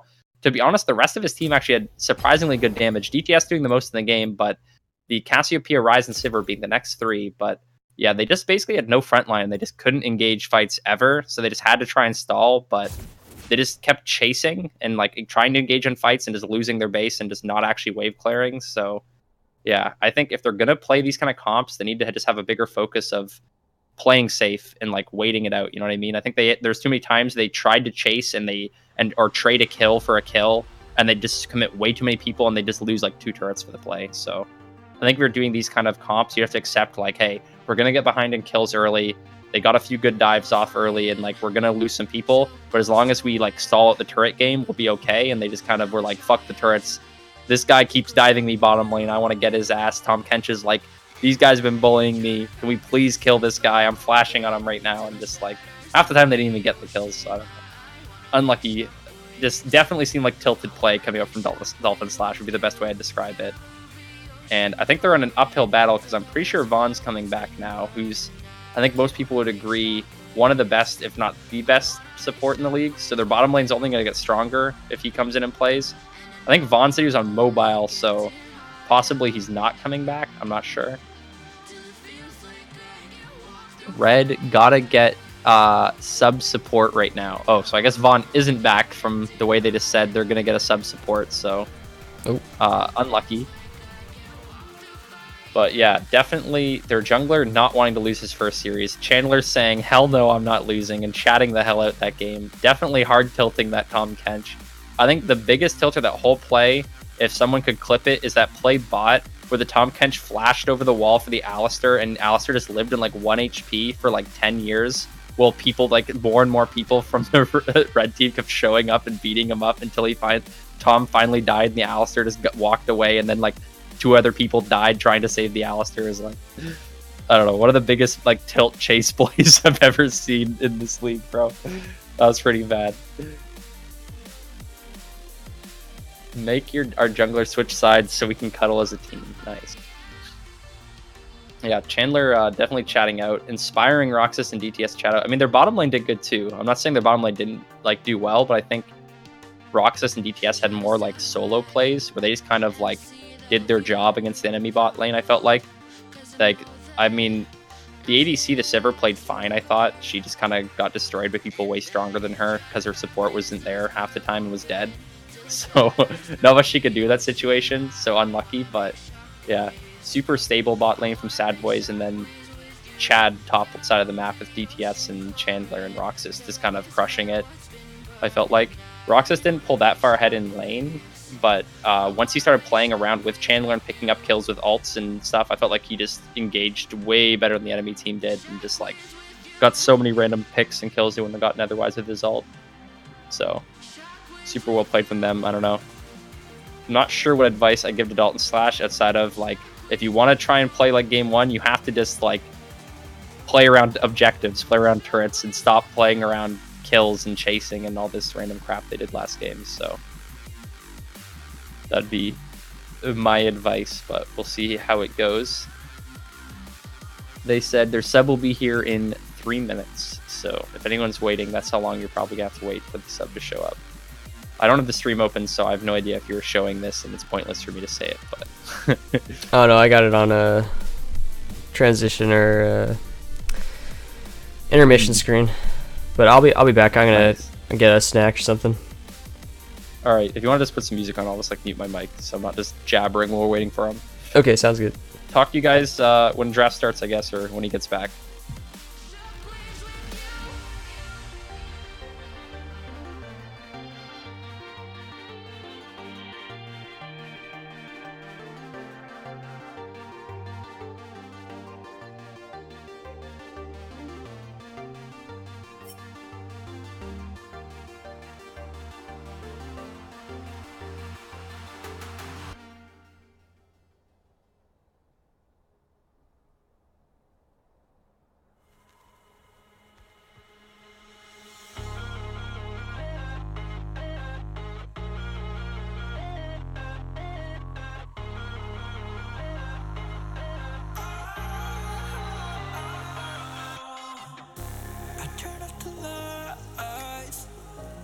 Got off the wires when I close my eyes, disconnected and tired. I see you,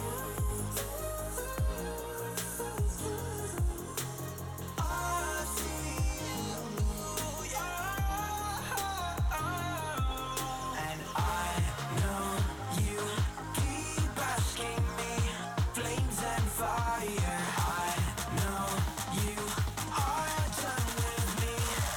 It's just fired.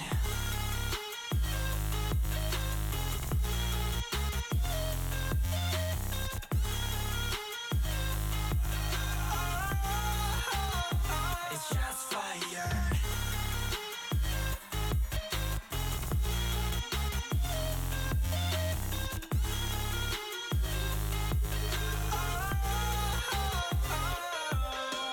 I was wrong, but I made it right. You came begging day and night. I don't wanna hit the bottom. Don't go out of your state of mind. I've been counting 1 to 10. I'll be back when you begin.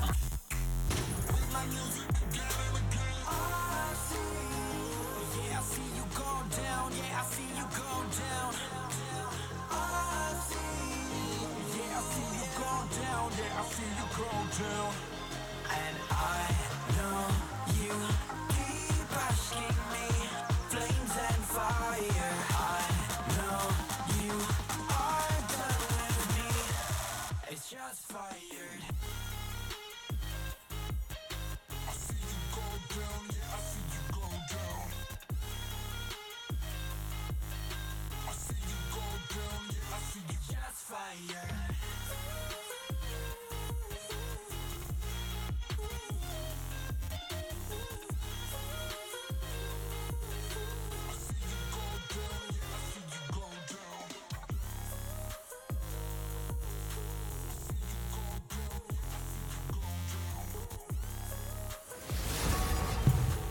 Alright, boys. Looks like we're back at it. Heading into draft for game 3. So the substitute ended up actually being Michael J. Fox. their substitute jungler for game 1 coming in for the support role. I have no idea if he actually plays any support. My assumption is probably not, and they just needed anyone on team. They didn't want to lose bans, so they used him. So I'm literally just quickly OP.GGing him to see if he plays any support champs at all. Michael J. Fox. Let's see. Let's peep it. I mean, he uses Exhaust a lot. Big fan of Exhaust and Earth. He's got an 0-4 Pike in solo queue. Okay, that's not bad. So maybe watch for his Pike. I don't know. It looks like the enemy team doesn't know what he's going to play either because they're not banning any supports. Karthus and Sejuani bans coming out.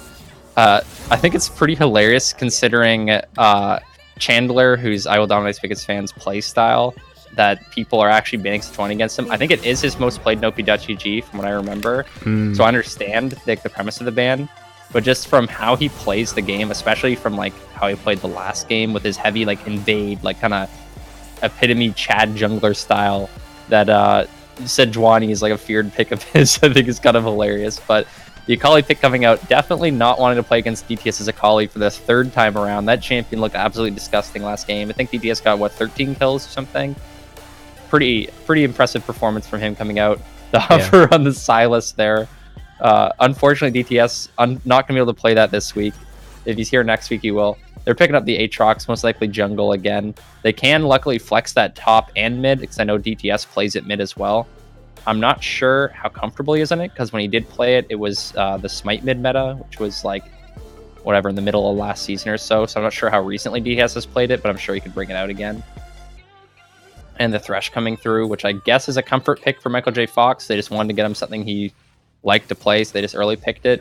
Morgana, however, still is open. So since the enemy team didn't pick it, if they play it, I'm assuming it's going to get banned, because I'm pretty sure that's a really annoying lane for Thresh, and he's not a support main. So the Jhin coming through and coming with the Camille, they're looking for a huge engage pick comp, it looks like.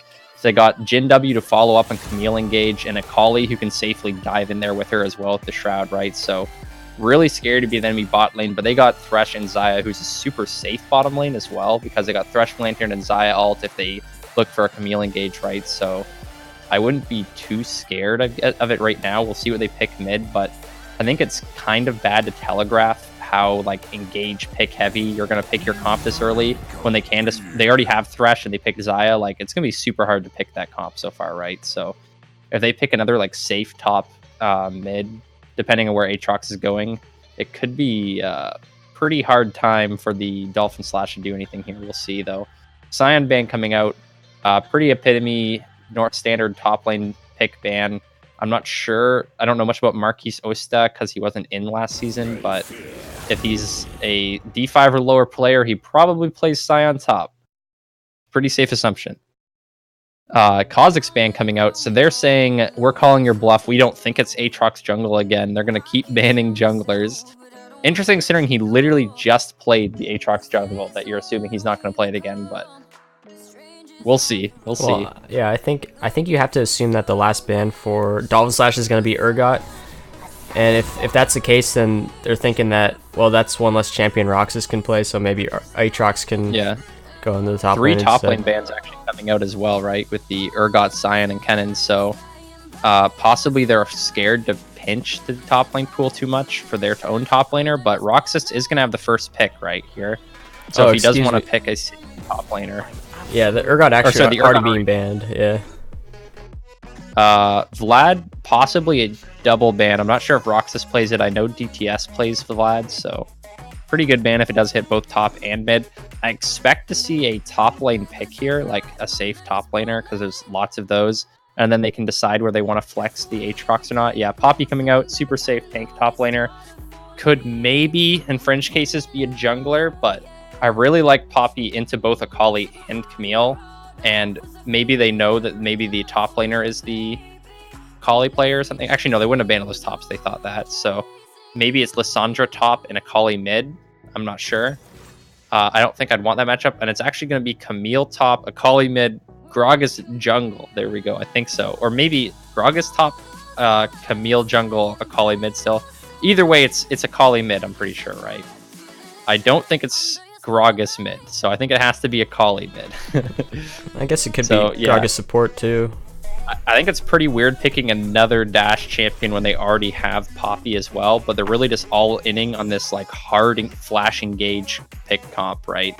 They don't really have a front line because Gragas jungle's typically built AP, right? So Yeah. they're not really going to have much of a front line. They're just all inning on just like Gragas and Camille eing into people and flashing for engage, thing Jin W ulting to follow up, and Akali cleaning up the fight, hopefully, right? But with Xin Zhao, Aatrox mid, Poppy top, it's going to be super hard to actually like finish fights, feel like, because Xin Zhao can ult people off of him if he gets engaged on. Poppy can ult people off of anyone if they get engaged on. Poppy can W to stop it. Aatrox is super hard to pick because he just presses R when he sees you coming, right? And he's not only really quick, but even if you flash on him, you have to kill him twice, and then they have Thresh Lantern. You can't even really engage in Zaya if he presses R in time. Like, I think super smart draft coming out from SADBOIS. It's ridiculously hard to engage in their comp. They have pretty good scaling as well. I think the scaling's slightly in their favor just because they have much better frontline, although they only have like one backline threat with Zaya. But I mean, if the enemy team doesn't end up getting on her, I guess it will be kind of hard for them to play team fights right, because they have decent damage with Aatrox and Xin, but the only thing I'll say is they're all AD, and it looks like it is Gragas top, so he will not be AP. He'll actually be going frontline, right, with like Iceborne Gauntlet, Sunfire Cape, whatever, Randuin's probably. So it is going to be full like tank Gragas, I assume, which I think is really nice for them with the Jin Nami backline to actually like try and combat a bit of the front to back style comp that the enemy team has. But I still think it's just so hard for them to engage against how much ridiculous disengage SADBOIS built into their comp. But it's going to be up to the Dolphin Slash to actually get a bunch of early aggression going on. I think they do have pretty strong lanes. I'm not positive, but I'm pretty sure that the Akali into Aatrox matchup is Akali sided. I'm pretty sure, because she does have multiple dashes, and usually champions with multiple dashes do good into Aatrox, because basically the strategy is you just jump on him, and then his first two Qs he can't do anything besides just use them and like auto attack you, right? So he basically just has to blow two Qs and just hope he can hit the third Q on you. But then Akali again can just like jump in on him, force his first two Qs, then Shroud, and with the bonus movement speed leave. Or if she still has E up, she can E off of him backwards and leave and just hopefully dodge his third Q, right? So I'm imagining it's pretty good. And she definitely, with the current Akali build, has the early sustain advantage. Aatrox sustain is also quite good, but Akali Q sustain plus the rune plus the Hextech Gunblade Rush is like actually disgusting how much she deals. And I'm pretty sure the Akali nerf to removing the heal is still PvE, so that's not coming out for next patch. So she should be able to pretty out-sustain that matchup. Absolutely no idea how top lane goes. I assume most champions that rely on dashes lose to Poppy, and especially if he's going to be going tank, she has the max health damage advantage. He does have like decent trading with his W, and his E is quite fast, so it actually is hard to block with Poppy, especially since he can flash it easily to set up ganks with Camille, right? But yeah, that's an awful lane for Gragas. I think in general it's pretty bad. I don't know. I don't play sounds much awful. Gragas top, but I would not assume you'd have a fun time. Camille versus Zhao, I think, is actually like, okay, in all ins it's Xin Zhao sided obviously, but Camille has a nicer time ganking early. Xin kind of has the level 2 gank pressure and then like early flash pressure ganks top, right?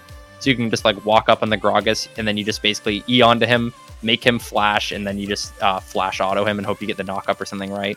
So it's like annoying early ganks on the Xin, but the Camille just basically like ease into any lane except of Poppy and just like forces their flash or something, right?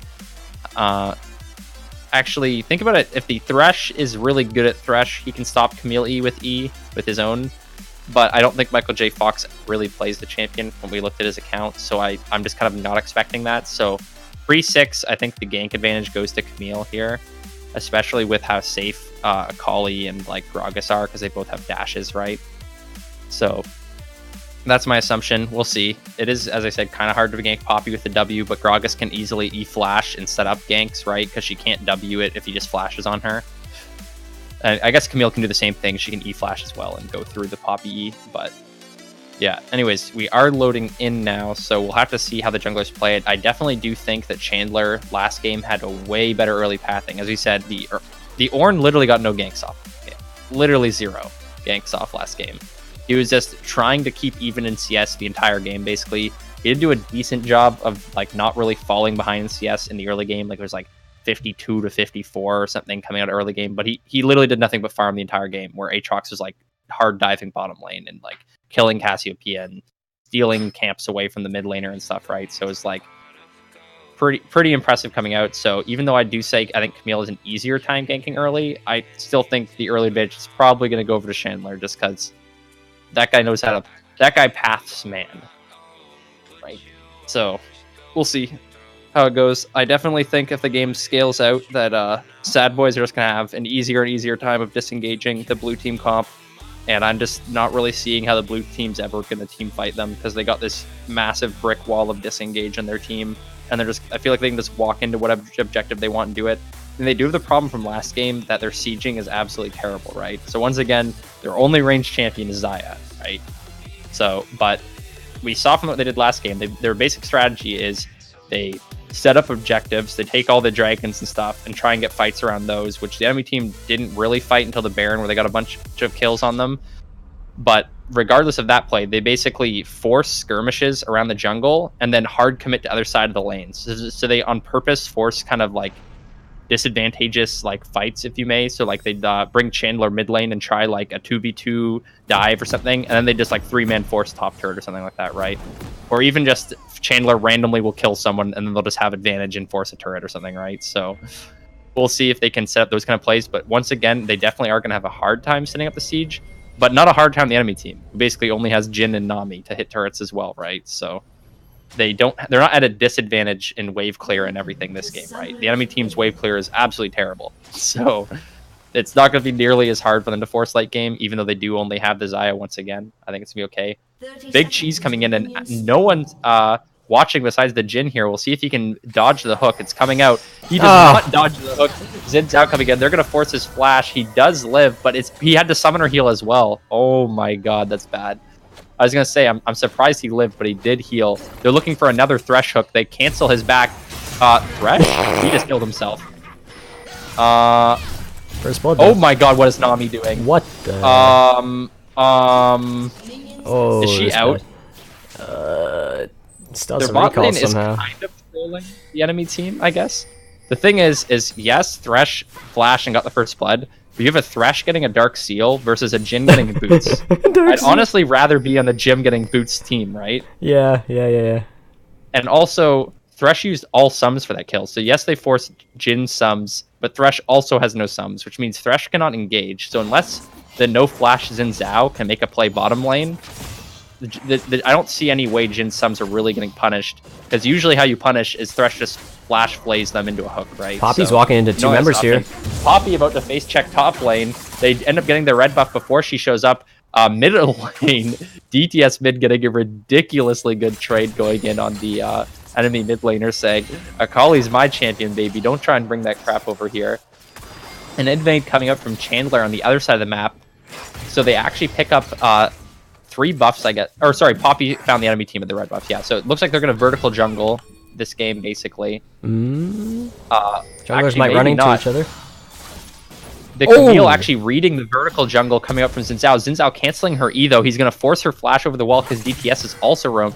I think this is a pretty bad play coming out of Camille. DTS getting a actually pretty bad trade against the enemy mid laner. 3 people have roamed over. Nami's roamed to this play. Chandler could be dead here. He gets ignited and dies. The Camille now engaging on DTS mid. A really nice rope coming out from Nami, completely turning that play around. Getting a kill for herself, unfortunately, but it working out. The Jin's now getting engaged on 2v1 in the bottom lane. Fresh looking for a hook.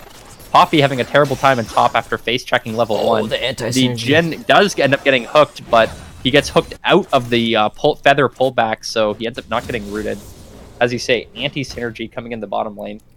So, yeah, so just to recap everything we just saw. So, DTS was winning mid, but a good Nami roam basically ends up making that jungle play good. I was going to say it was pretty bad of Camille to try and contest her red there, because she knew her mid had no advantage, right? Her mid was getting like slammed under her tower by the Aatrox, got a really bad level 1 trade.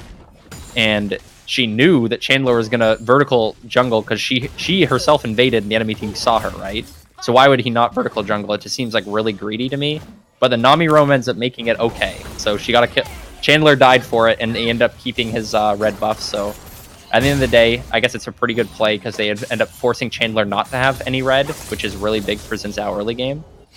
So they out big brained me, I guess, because I thought it was pretty dumb at first. Yeah, and part of the success that Dolphin Slash had in their first game was actually off of these Nami roams by Jamarcus. So just showing that again, like Nami, not the type of champion that you expect to roam, but definitely contributing to these fights would turn them around for sure. Yeah. And Chandler coming mid again. They do have no vision here, but the Akali's actually playing it pretty smart. She knows she has no vision on the bottom side of the map. She's hugging the side her jungler's on the top, and they end up having to give up that gank there. DTS having a pretty good time in this game, though.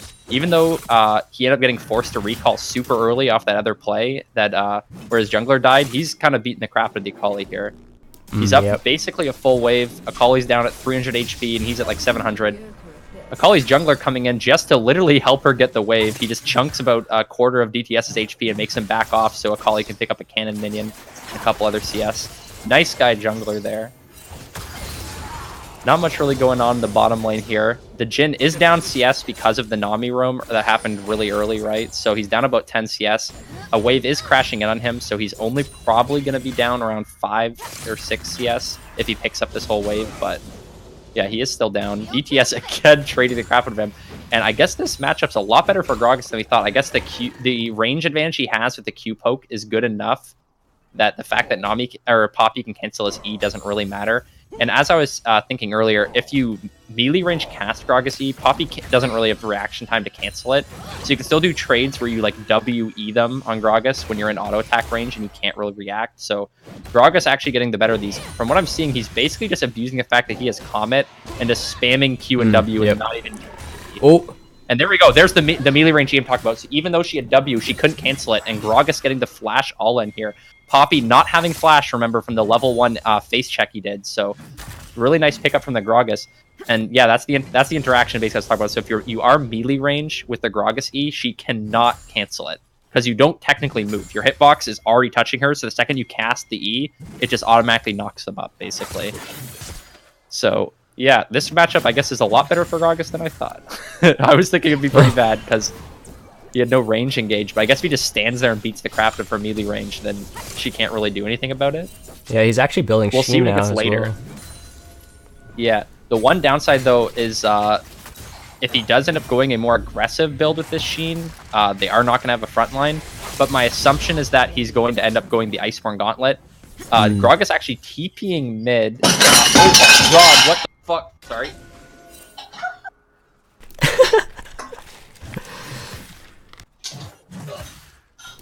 Okay, I'm good. Is everything okay? Yeah, just knocked over. I have like a protein shake container next to me, and I had a plate sitting on it, and I accidentally kicked it, and it just threw the plate on the floor. But anyways, in the meantime, Jhin getting caught in the bottom lane by a nice gank coming up from Chandler. The Akali all-in on DTS and forced his ult with her Ignite all-in. Unfortunately, she's still down 10 CS. It is nice that she forced him to back, but whatever. And Poppy really having a terrible time trading Gragas in the top lane. He's just beating the crap out of her and taking absolutely no damage. As he finishes his Iceborne, it's only going to get worse for her. So this pick looking pretty strong in the top lane. The only thing I say is their bottom lane is definitely going to need some help with the Nami roaming early. Is just put them behind enough that Chandler's now starting to be able to punish it. Gragas missing his ult, looking for an all-in the top side. Nothing really going to happen because of it, but if he hit it, it probably would have been a kill, or at least a flash force from the Poppy. Poppy, however, does have the flash advantage now, but Xin Zhao's on the complete opposite side of the map. It looks like he's just going to be camping bottom lane and leaving her to die for the looks of how he's been pathing, so unlikely she's going to be getting any punish on that flash anyways, but it does mean Gragas is going to have a lot harder time killing her now that he kind of blew his ult, so she's probably going to pick up this whole wave that's crashing.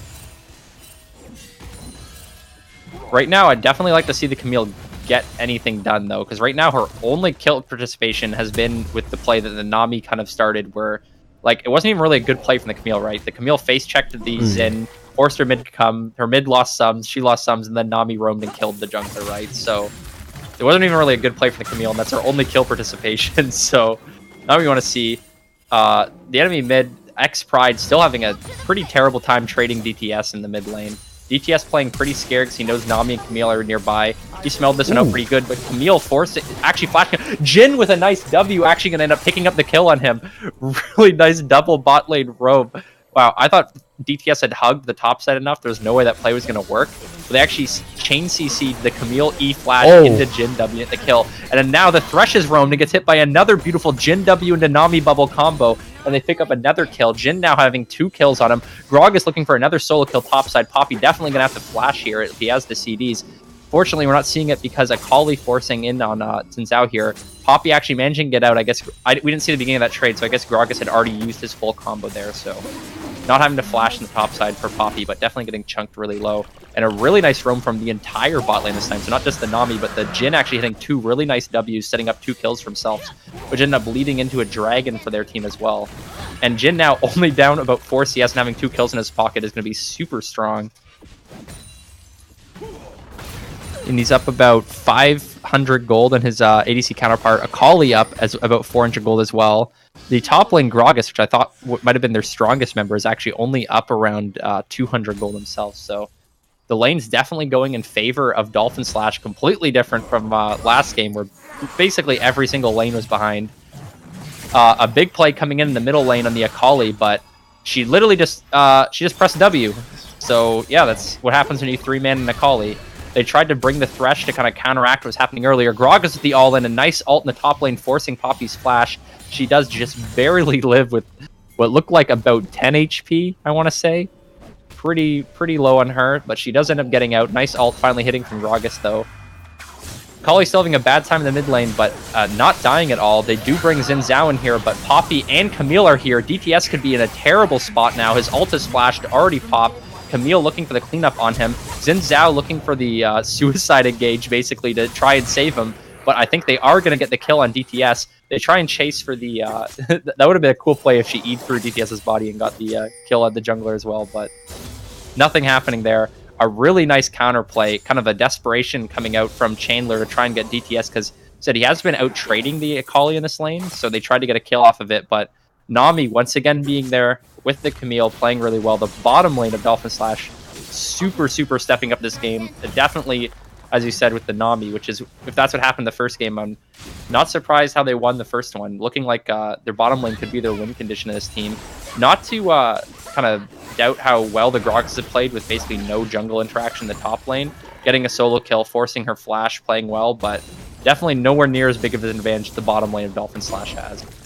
Yeah, I was mistaken earlier. He played Janna actually against Nami for game 1, but still same kind of concept, same kind of caster, supportive support with the roams. Yeah, and I really like the idea of the Jin, because originally I was thinking it would be more of like a, I guess, mid-game skirmishing comp, but they're actually just using it for super early engages with the Camille, with the follow-up from the Jin and the Nami, with the W into bubble combo, which is super annoying, and just like looking for a bunch of like really early skirmishes with it. The only downside is that since they played like this, their tower has lost about half of its health, so the Xayah's picked up a decent amount of gold in plating, so he's not like, even though he's got the 2 kills and Xayah has no kills, he's not actually up that much gold.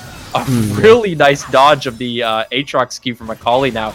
Looks like she's like learning to play the matchup on the fly and just like starting to actually dumpster DPS in these trades. Poppy getting a decent trade in the top side, but Gragas is kind of W's and eats most of it. And I don't think he really cares too much. Gragas missing another randomly, seemingly thrown out ult there. Not having a good time with these. 50-50 so far. And Akali actually getting caught out, it looks like, by the jungler, but oh my god, that was a cool play coming up from her, actually. Wow. And she forces Chandler's, or not forces, but gets Chandler's flash and DTS's Ignite and still gets out. She definitely could have just walked out and used her W to get back on her side of the map, but instead she takes the E back in to completely swag on them and ends up getting two summoners for the swag, so pretty worth it. And yeah, that's a tilter coming out. Chandler really wanting to prey on DTS, but now Camille's in here. DTS is low HP, but they're still looking to try and get this play in the Akali. Camille getting out. DTS hitting a nice 2-man Q, but I don't think anything's going to happen from it. Chandler looking for a possible turret dive, with the Jin ult coming out. He does end up helping them pick up 2 kills with the Jin ult, and once again, Oh the my bottom God. lane coming in clutch.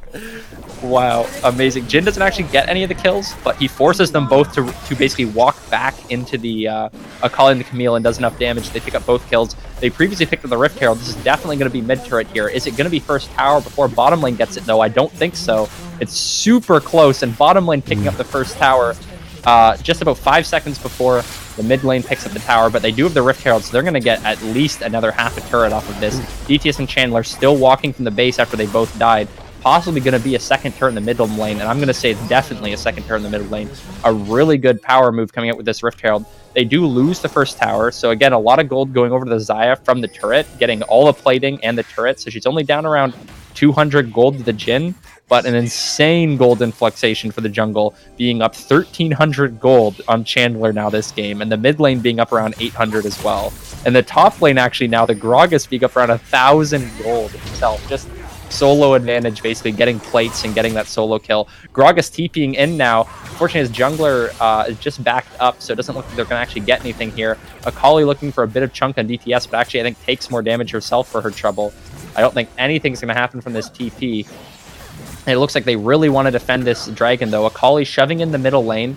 Definitely good play to try and get the mid lane advantage here in case they can maybe force the enemy team off of it that way. Grog is looking for some poke. He's taking absolutely no damage from the enemy team, standing in all 5 members. It looks like he does end up getting out. A good engage coming in. Chandler picked up first. Akali in the back line doing annoying Akali stuff. An amazing 2-man bubble. Is anything going to happen from the 2-man bubble leads into a 2-man Akali ult, but nothing comes from it. Their jungler is actually in the back line. Their team is completely split up on who they're focusing. The jungler ends up dying, and they actually get forced off the dragon after what an amazing engage it ended up being. I don't know how the hell they lost that. They picked up the enemy jungler. They got a 2-man bubble into a 2-man Akali E, and now their team is dying. Their ADC getting picked up by the Poppy. A hook coming in on the Gragas. He looks like he's dead as well. And just a really, really bad focus coming up for the team. Ends up leading what should have been a free kill on the jungler into a dragon into being a 3 dead players in their team into the enemy team, most likely picking up dragon now. So super confusing on, I'm not sure why their Akali was in the backline, then disengaged into their jungler being alone in the backline, disengaging, and then Gragas going in when no one was there at the beginning, having to flash out, and then, I don't know, no one following up in the bubble for a super long time, just their team all being all over the place. I think they're really excited, they're ahead, they thought they could just smash this team fight, and they kind of just spaghettied all over the place. Losing a few kills in a Mountain Drake isn't the end of the world. They're still up, 1.4k gold bound. Like, they're still ahead in this game, but they need to just make sure they don't hard spaghetti any more team fights, so this game could definitely turn on them super quickly. Yeah, and that sort of fight got set up after Dolphin Slash had taken 2 turrets, so they didn't have time to reset the map. They didn't have time to use all that gold that they just made to make purchases, and they were kind of fighting actually at a gold deficit. Not that they really understood that, but also their team comp is kind of it's a lot of single target damage with the Akali and the Camille, and it's kind of pick oriented. It's fully pick. Like, they basically need to, if they hit a bubble, if they hit a Gragas engage, if they hit a Camille, they need to just instantly kill whatever that target is. And they did do it on the Xin, right? Quickly picking him up at the beginning of the fight, but then they just completely split their damage after that. Gragas wasn't on anyone. He backed out of the fight. Akali was on the ADC, I think. Camille was on the Aatrox, and then their backline was engaging on the bubble on, I think, the Roxas and the Thresh, right? So it was like completely different targets. They end up killing no one, and then nothing happened good for them, at least, besides their team getting caught and dying afterwards. So they definitely need to have someone calling the shots and focus firing on one target to the next. They are strong enough. They can, like, machine gun their way through the enemy team one target at a time, but they definitely need to be hitting the same target and making sure it dies, right, with how good their catch is. Looks like they might be setting up a play in the top side. Both junglers being up here. Camille sitting on a pink, so no vision on her. I don't believe there's any vision on Chandler either, so it could end up being a 3v3 in the top side here. Chandler looking like he doesn't think anything's going to happen. He's setting up a recall, actually, but he ends up canceling it. Maybe he sniffs something out. He's walking into the top side bush. I think he ended up getting pinged out by the enemy team. I think he walked over a ward in the tri-bush. I'm not sure. So the enemy team might have spotted him. I'm unsure. Actually, their ward was disabled, so they were just pinging a ward. They weren't pinging him, so they have no idea Chandler's in this bush, actually. So they might be able to pick up a kill on the Jhin if he overbaits this, as their jungler is sitting pretty far away in the bush. And yeah, they engage on the Jhin here. He gets instantly blown up, but his jungler still goes in nonetheless. The Akali is here now, but so is the Aatrox. They're TPing in the top laner as well, as Gragas can be able to cancel it. He does not cancel the toppy TP, so she gets into the fight. The Aatrox looking to engage on her. I think she's going to end up getting away. She does end up dodging that ability and gets out. Poppy hitting the ult. I don't think Akali's going to die either way, though. A nice Thresh Hook actually picks her up. She does die, but a nice cleanup in the backup for a call. Oh, Camille, I mean, sorry. Picks up one, but a nice flash from Chandler. She does not pick up two. And again, their team does not really keeping in focus. Gragas, unfortunately, I didn't see how close he was. If maybe he didn't have ult up to cancel the Poppy TP, but Poppy's TP ended up being pretty clutch for her team, picking up at least 2 kills in a tower there for her team there. So pretty bad that Gragas wasn't able to cancel that. I think he is going to end up picking this turret in the bot lane, or at least most of it, as a counter, but they lose 3 members of their team on the other side. Their ADC, their mid, and their jungles, so definitely a really bad play for them. Yeah. Not worth the 1-for-1 turret trade, especially when you're ahead. You just don't want to take these, because 1-for-1 turret trades mean that the team that's losing ends up catching closer to you, right? Because the faster the gold goes up, while being the same difference, the less the gold advantage matters, right? So they're still ahead like 500 gold, but it doesn't really mean as much when it's like 31.9 to 31.3, right? It's way less proportionally. So the Xayah, I'm pretty sure, is pretty far ahead of the Jhin now. Let me look at the gold. Yeah, she's up around 600 gold in the Jhin, because she's just been playing super steady, super safe like last time. The Thresh, even though he's an autofilled player, playing super good on these hooks, to be honest with you. He had a bit an oopsie early game, chatting out for the Dark Seal level 1, which he now has 6 stacks of, I guess. But DTS face checking the Akali here. We'll see if it ends up mattering. A nice juke on the Jhin W, actually. I think it might have still hit him, but he ends up getting the Lantern, so it doesn't really matter. Akali taking basically the same damage Aatrox took, maybe a little bit less. And Nami blowing her ult to try and keep the play going, but nothing happens. Camille ulting the Poppy. I'm not sure if that's the target you want to try and catch. Are they going to end up blowing her up? They do actually get the kill, with Akali getting away into her shroud. Thresh picking up nothing, so a good pick. Camille now getting the E on the jungler, who has no ult for himself. He just used it. And Gragas picking the Thresh now. Everyone in the enemy team is getting caught one at a time. Gragas picking the ADC as well. He does end up getting the ult. Oh, a really nice combo. Oh my God. Gragas pick up 2 more kills. Now the Camille kicks him up, and they literally just one at a time killed every single member for the enemy team 5-0. That is exactly what their team needs to do. Just literally one at a time ran them all down. Yeah. CC after CC, kill Gragas ult, just killed every single person, every Jhin W hit, every Nami bubble hit, I mean, like, perfectly executed fight basically for the blue team. Now, I definitely want to say, it wasn't just a perfectly executed fight from the blue team, it was also a really terribly executed fight for the red team, kind of overstepping there. I mean, basically, everyone just got caught one at a time. They were super split. They had no one on the same page, basically. This means a 5-row ace and a Baron, a massive gold sweep. A team that was up 500 gold, now up almost 5,000 gold, and with Baron buff on their backs. Oh, I don't like this, so they didn't reset. No reset coming out yet. If they go for this dragon, that's a super greedy play. Again, if you don't back, you're still only up 500 gold. Camille getting caught with a hook. Not the worst person to get caught with a hook, because she does Candace E. They end up disengaging. They force to use the Gragas ult, however, to save her. Please, just give this dragon and reset. Just reset. You have to spend your gold. You got a Baron for an Earth Dragon. I think that's pretty worth it, right? So yeah, and a clean ace too.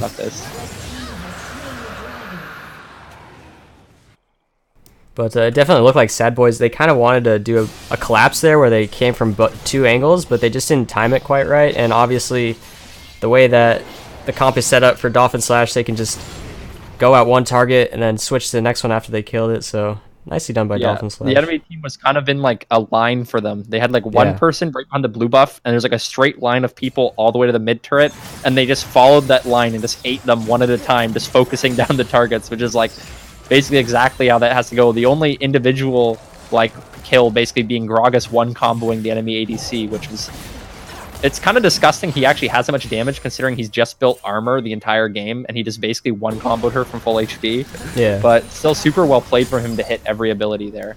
I mean, yeah, we haven't talked about, they don't have a mage on SADBOIS, but we're gonna get a fight here. Aatrox coming in.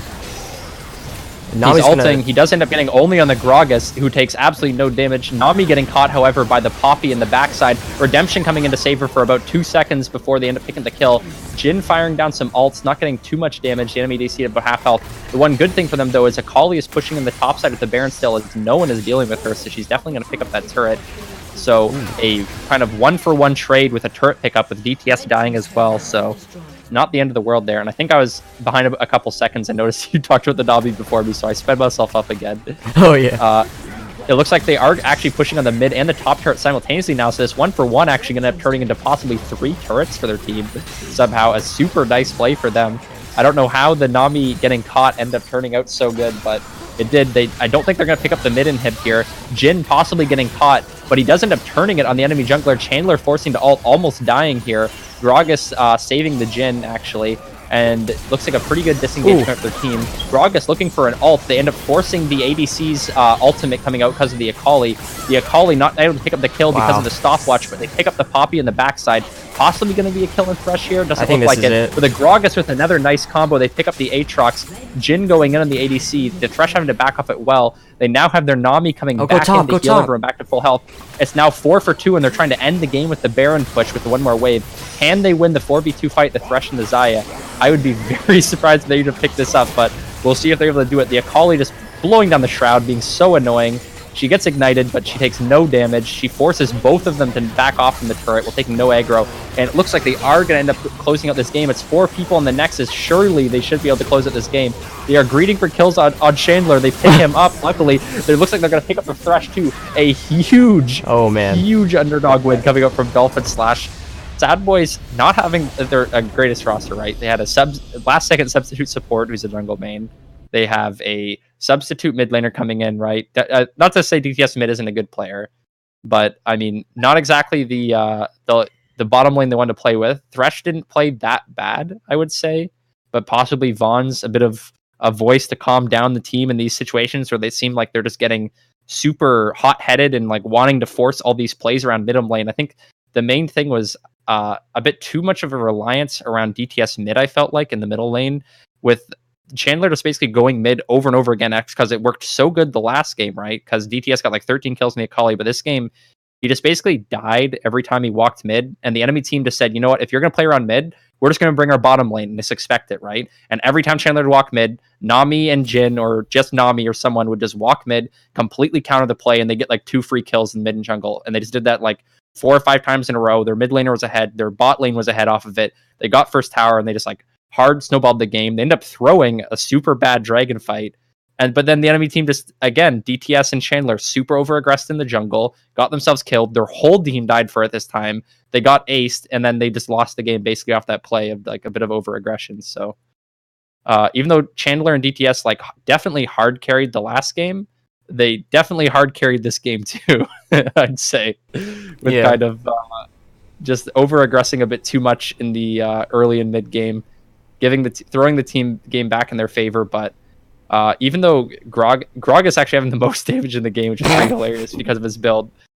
Tank, by the way, super well played from him. I don't want to state just how effective Jin and Nami was for getting the advantage. Gragas definitely, like, top lane just an island that he conquered, right? He played super good that game. But Nami and Jin just like hard won the jungle and mid matchup for their team. Like, jungle and mid was not going well for them outside of when bot lane was involved, basically, right? And they're the reason that Akali got so far ahead. She was definitely losing the trades down in CS, but bottom lane just had her back over and over again. Her jungler had her back. They believed in her, got the Akali ahead, and then she did Akali things mid to late game, up level 15, second most damage in the game, right? Like, super strong. So I think the late game was played really well by Akali. The mid game was played really well, like the whole game pretty much by Gragas. But I think my MVP of that game was definitely probably the Nami with like the huge plays that I think turned around the game in the early mid game. Super nice. And like to a lesser extent, the Jin kind of following up after the Nami did the first couple of plays. Yeah, so maybe we pull in the bot lane of Dolphin Slash here for an interview. Sure, bring him in.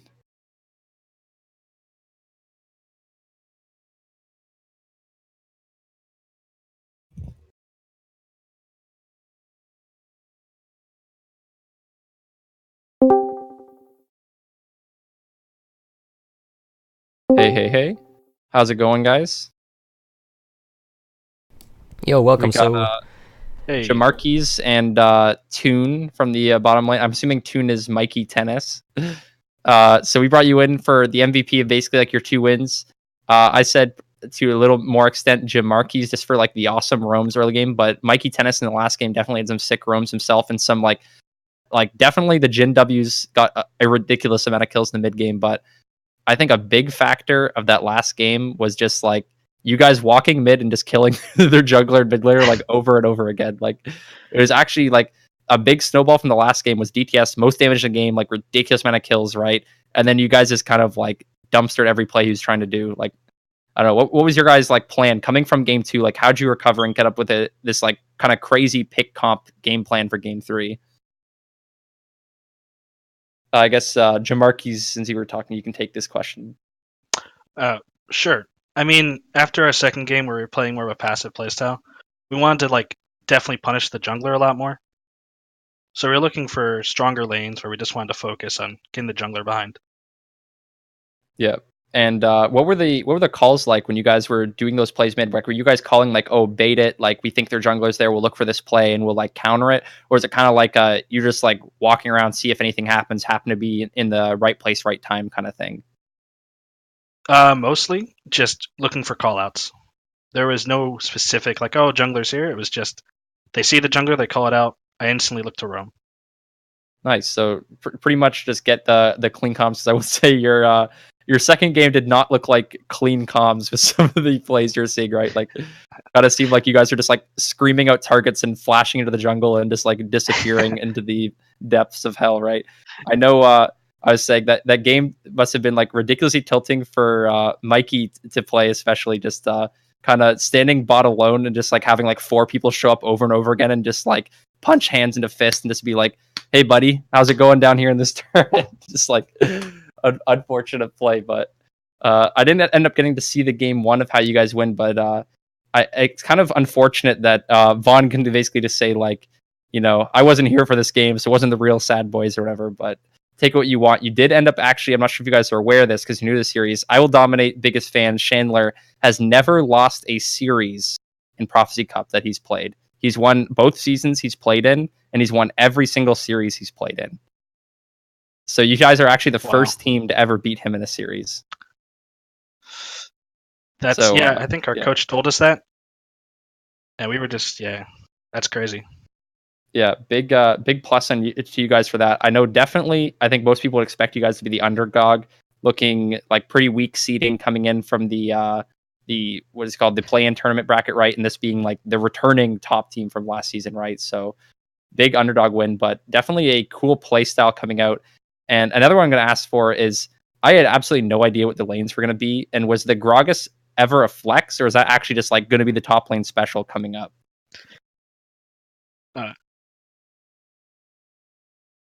Or is that something you don't want to give away? If you don't want to give away, you don't have to tell me. But because I know we were going in, I'm like, okay, it's definitely Gragas jungle, Camille top, right? I'm like, oh, but okay, it could be Camille jungle, maybe Gragas AP mid or something. And I'm like, and Akali top. And I'm like, but the enemy team's banning top, so maybe they know he doesn't play Akali. You know, like trying to theorize it or whatever, right? So I don't know. I don't think we'll ever play it mid, but it's definitely a flex we could throw in the jungle. Between the Camille and the Gragas, yeah. Yeah. I definitely did not think that was as good of a matchup as it was, because we're going in like, oh, Gragas has a dash and Poppy can cancel dashes and she does max health damage, so it shouldn't be that good. And it's just like you're just kind of beating the crap out of her. So I don't know. Is that a matchup you guys are like aware of that your top was like, oh, I super love like Gragas into Poppy, that's fine? Or do you think that was more of a outplay in the top lane with the Gragas getting such a big advantage, like just solo advantage basically? He definitely knows that matchup. He specifically asked for it. So Okay. he definitely knows it, yeah. Sweet. So that's maybe something I'll keep my eye on to see if the Gragas comes back, because that champion definitely looked super good in that matchup. I mean, I don't know how many top laners actually play it, but definitely looked ridiculously strong, building full tank and just one comboing the enemy ADC over and over again. Looked very interactive.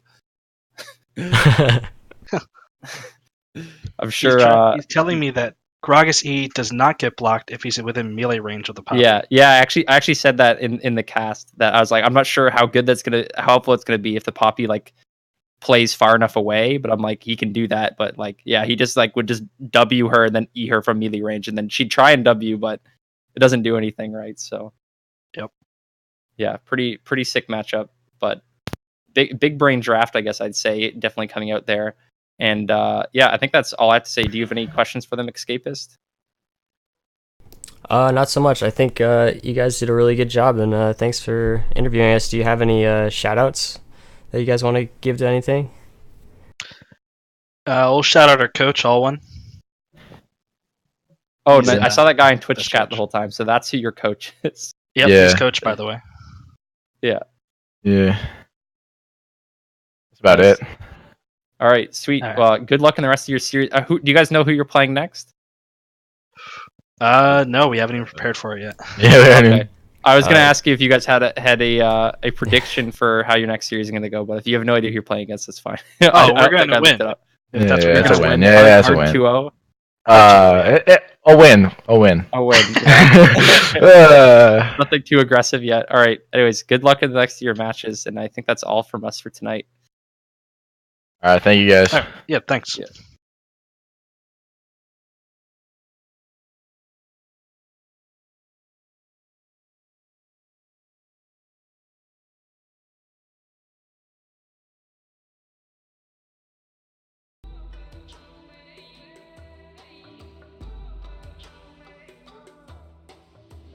There's a universe inside you. So won't you wake up now and see? Don't hide away the things you're feeling. Unlock your mind and lose the key. There's a universe inside you. You should never have to hide. I can see the stars inside you. Please just open up your eyes. There's a universe inside you.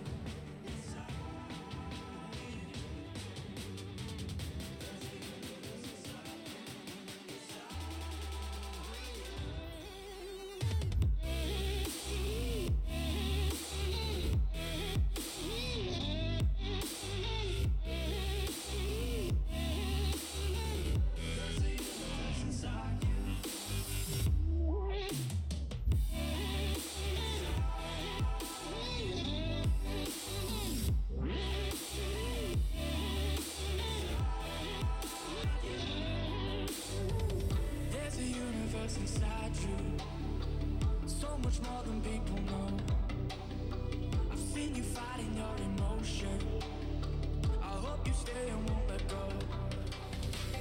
There's a universe inside you, so much love to leave behind. Stop the path of devastation.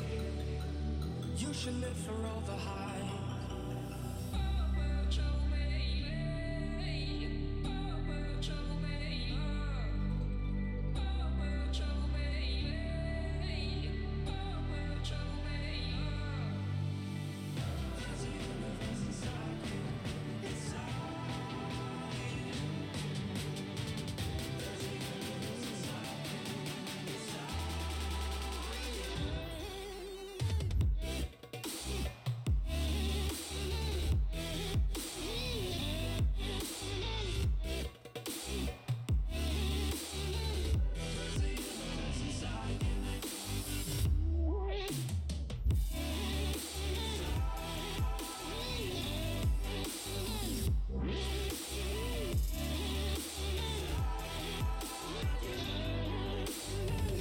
There's a universe inside you. Why are you pushing it away? Leave behind your own deception and learn to live another day. There's a universe inside you, your galaxy of happiness. I just wanna help you find it. We'll explore in baby steps. There's a universe inside you. You've gotta give it room to breathe. So let the universe excite you, 'cause that's the way it's meant to be.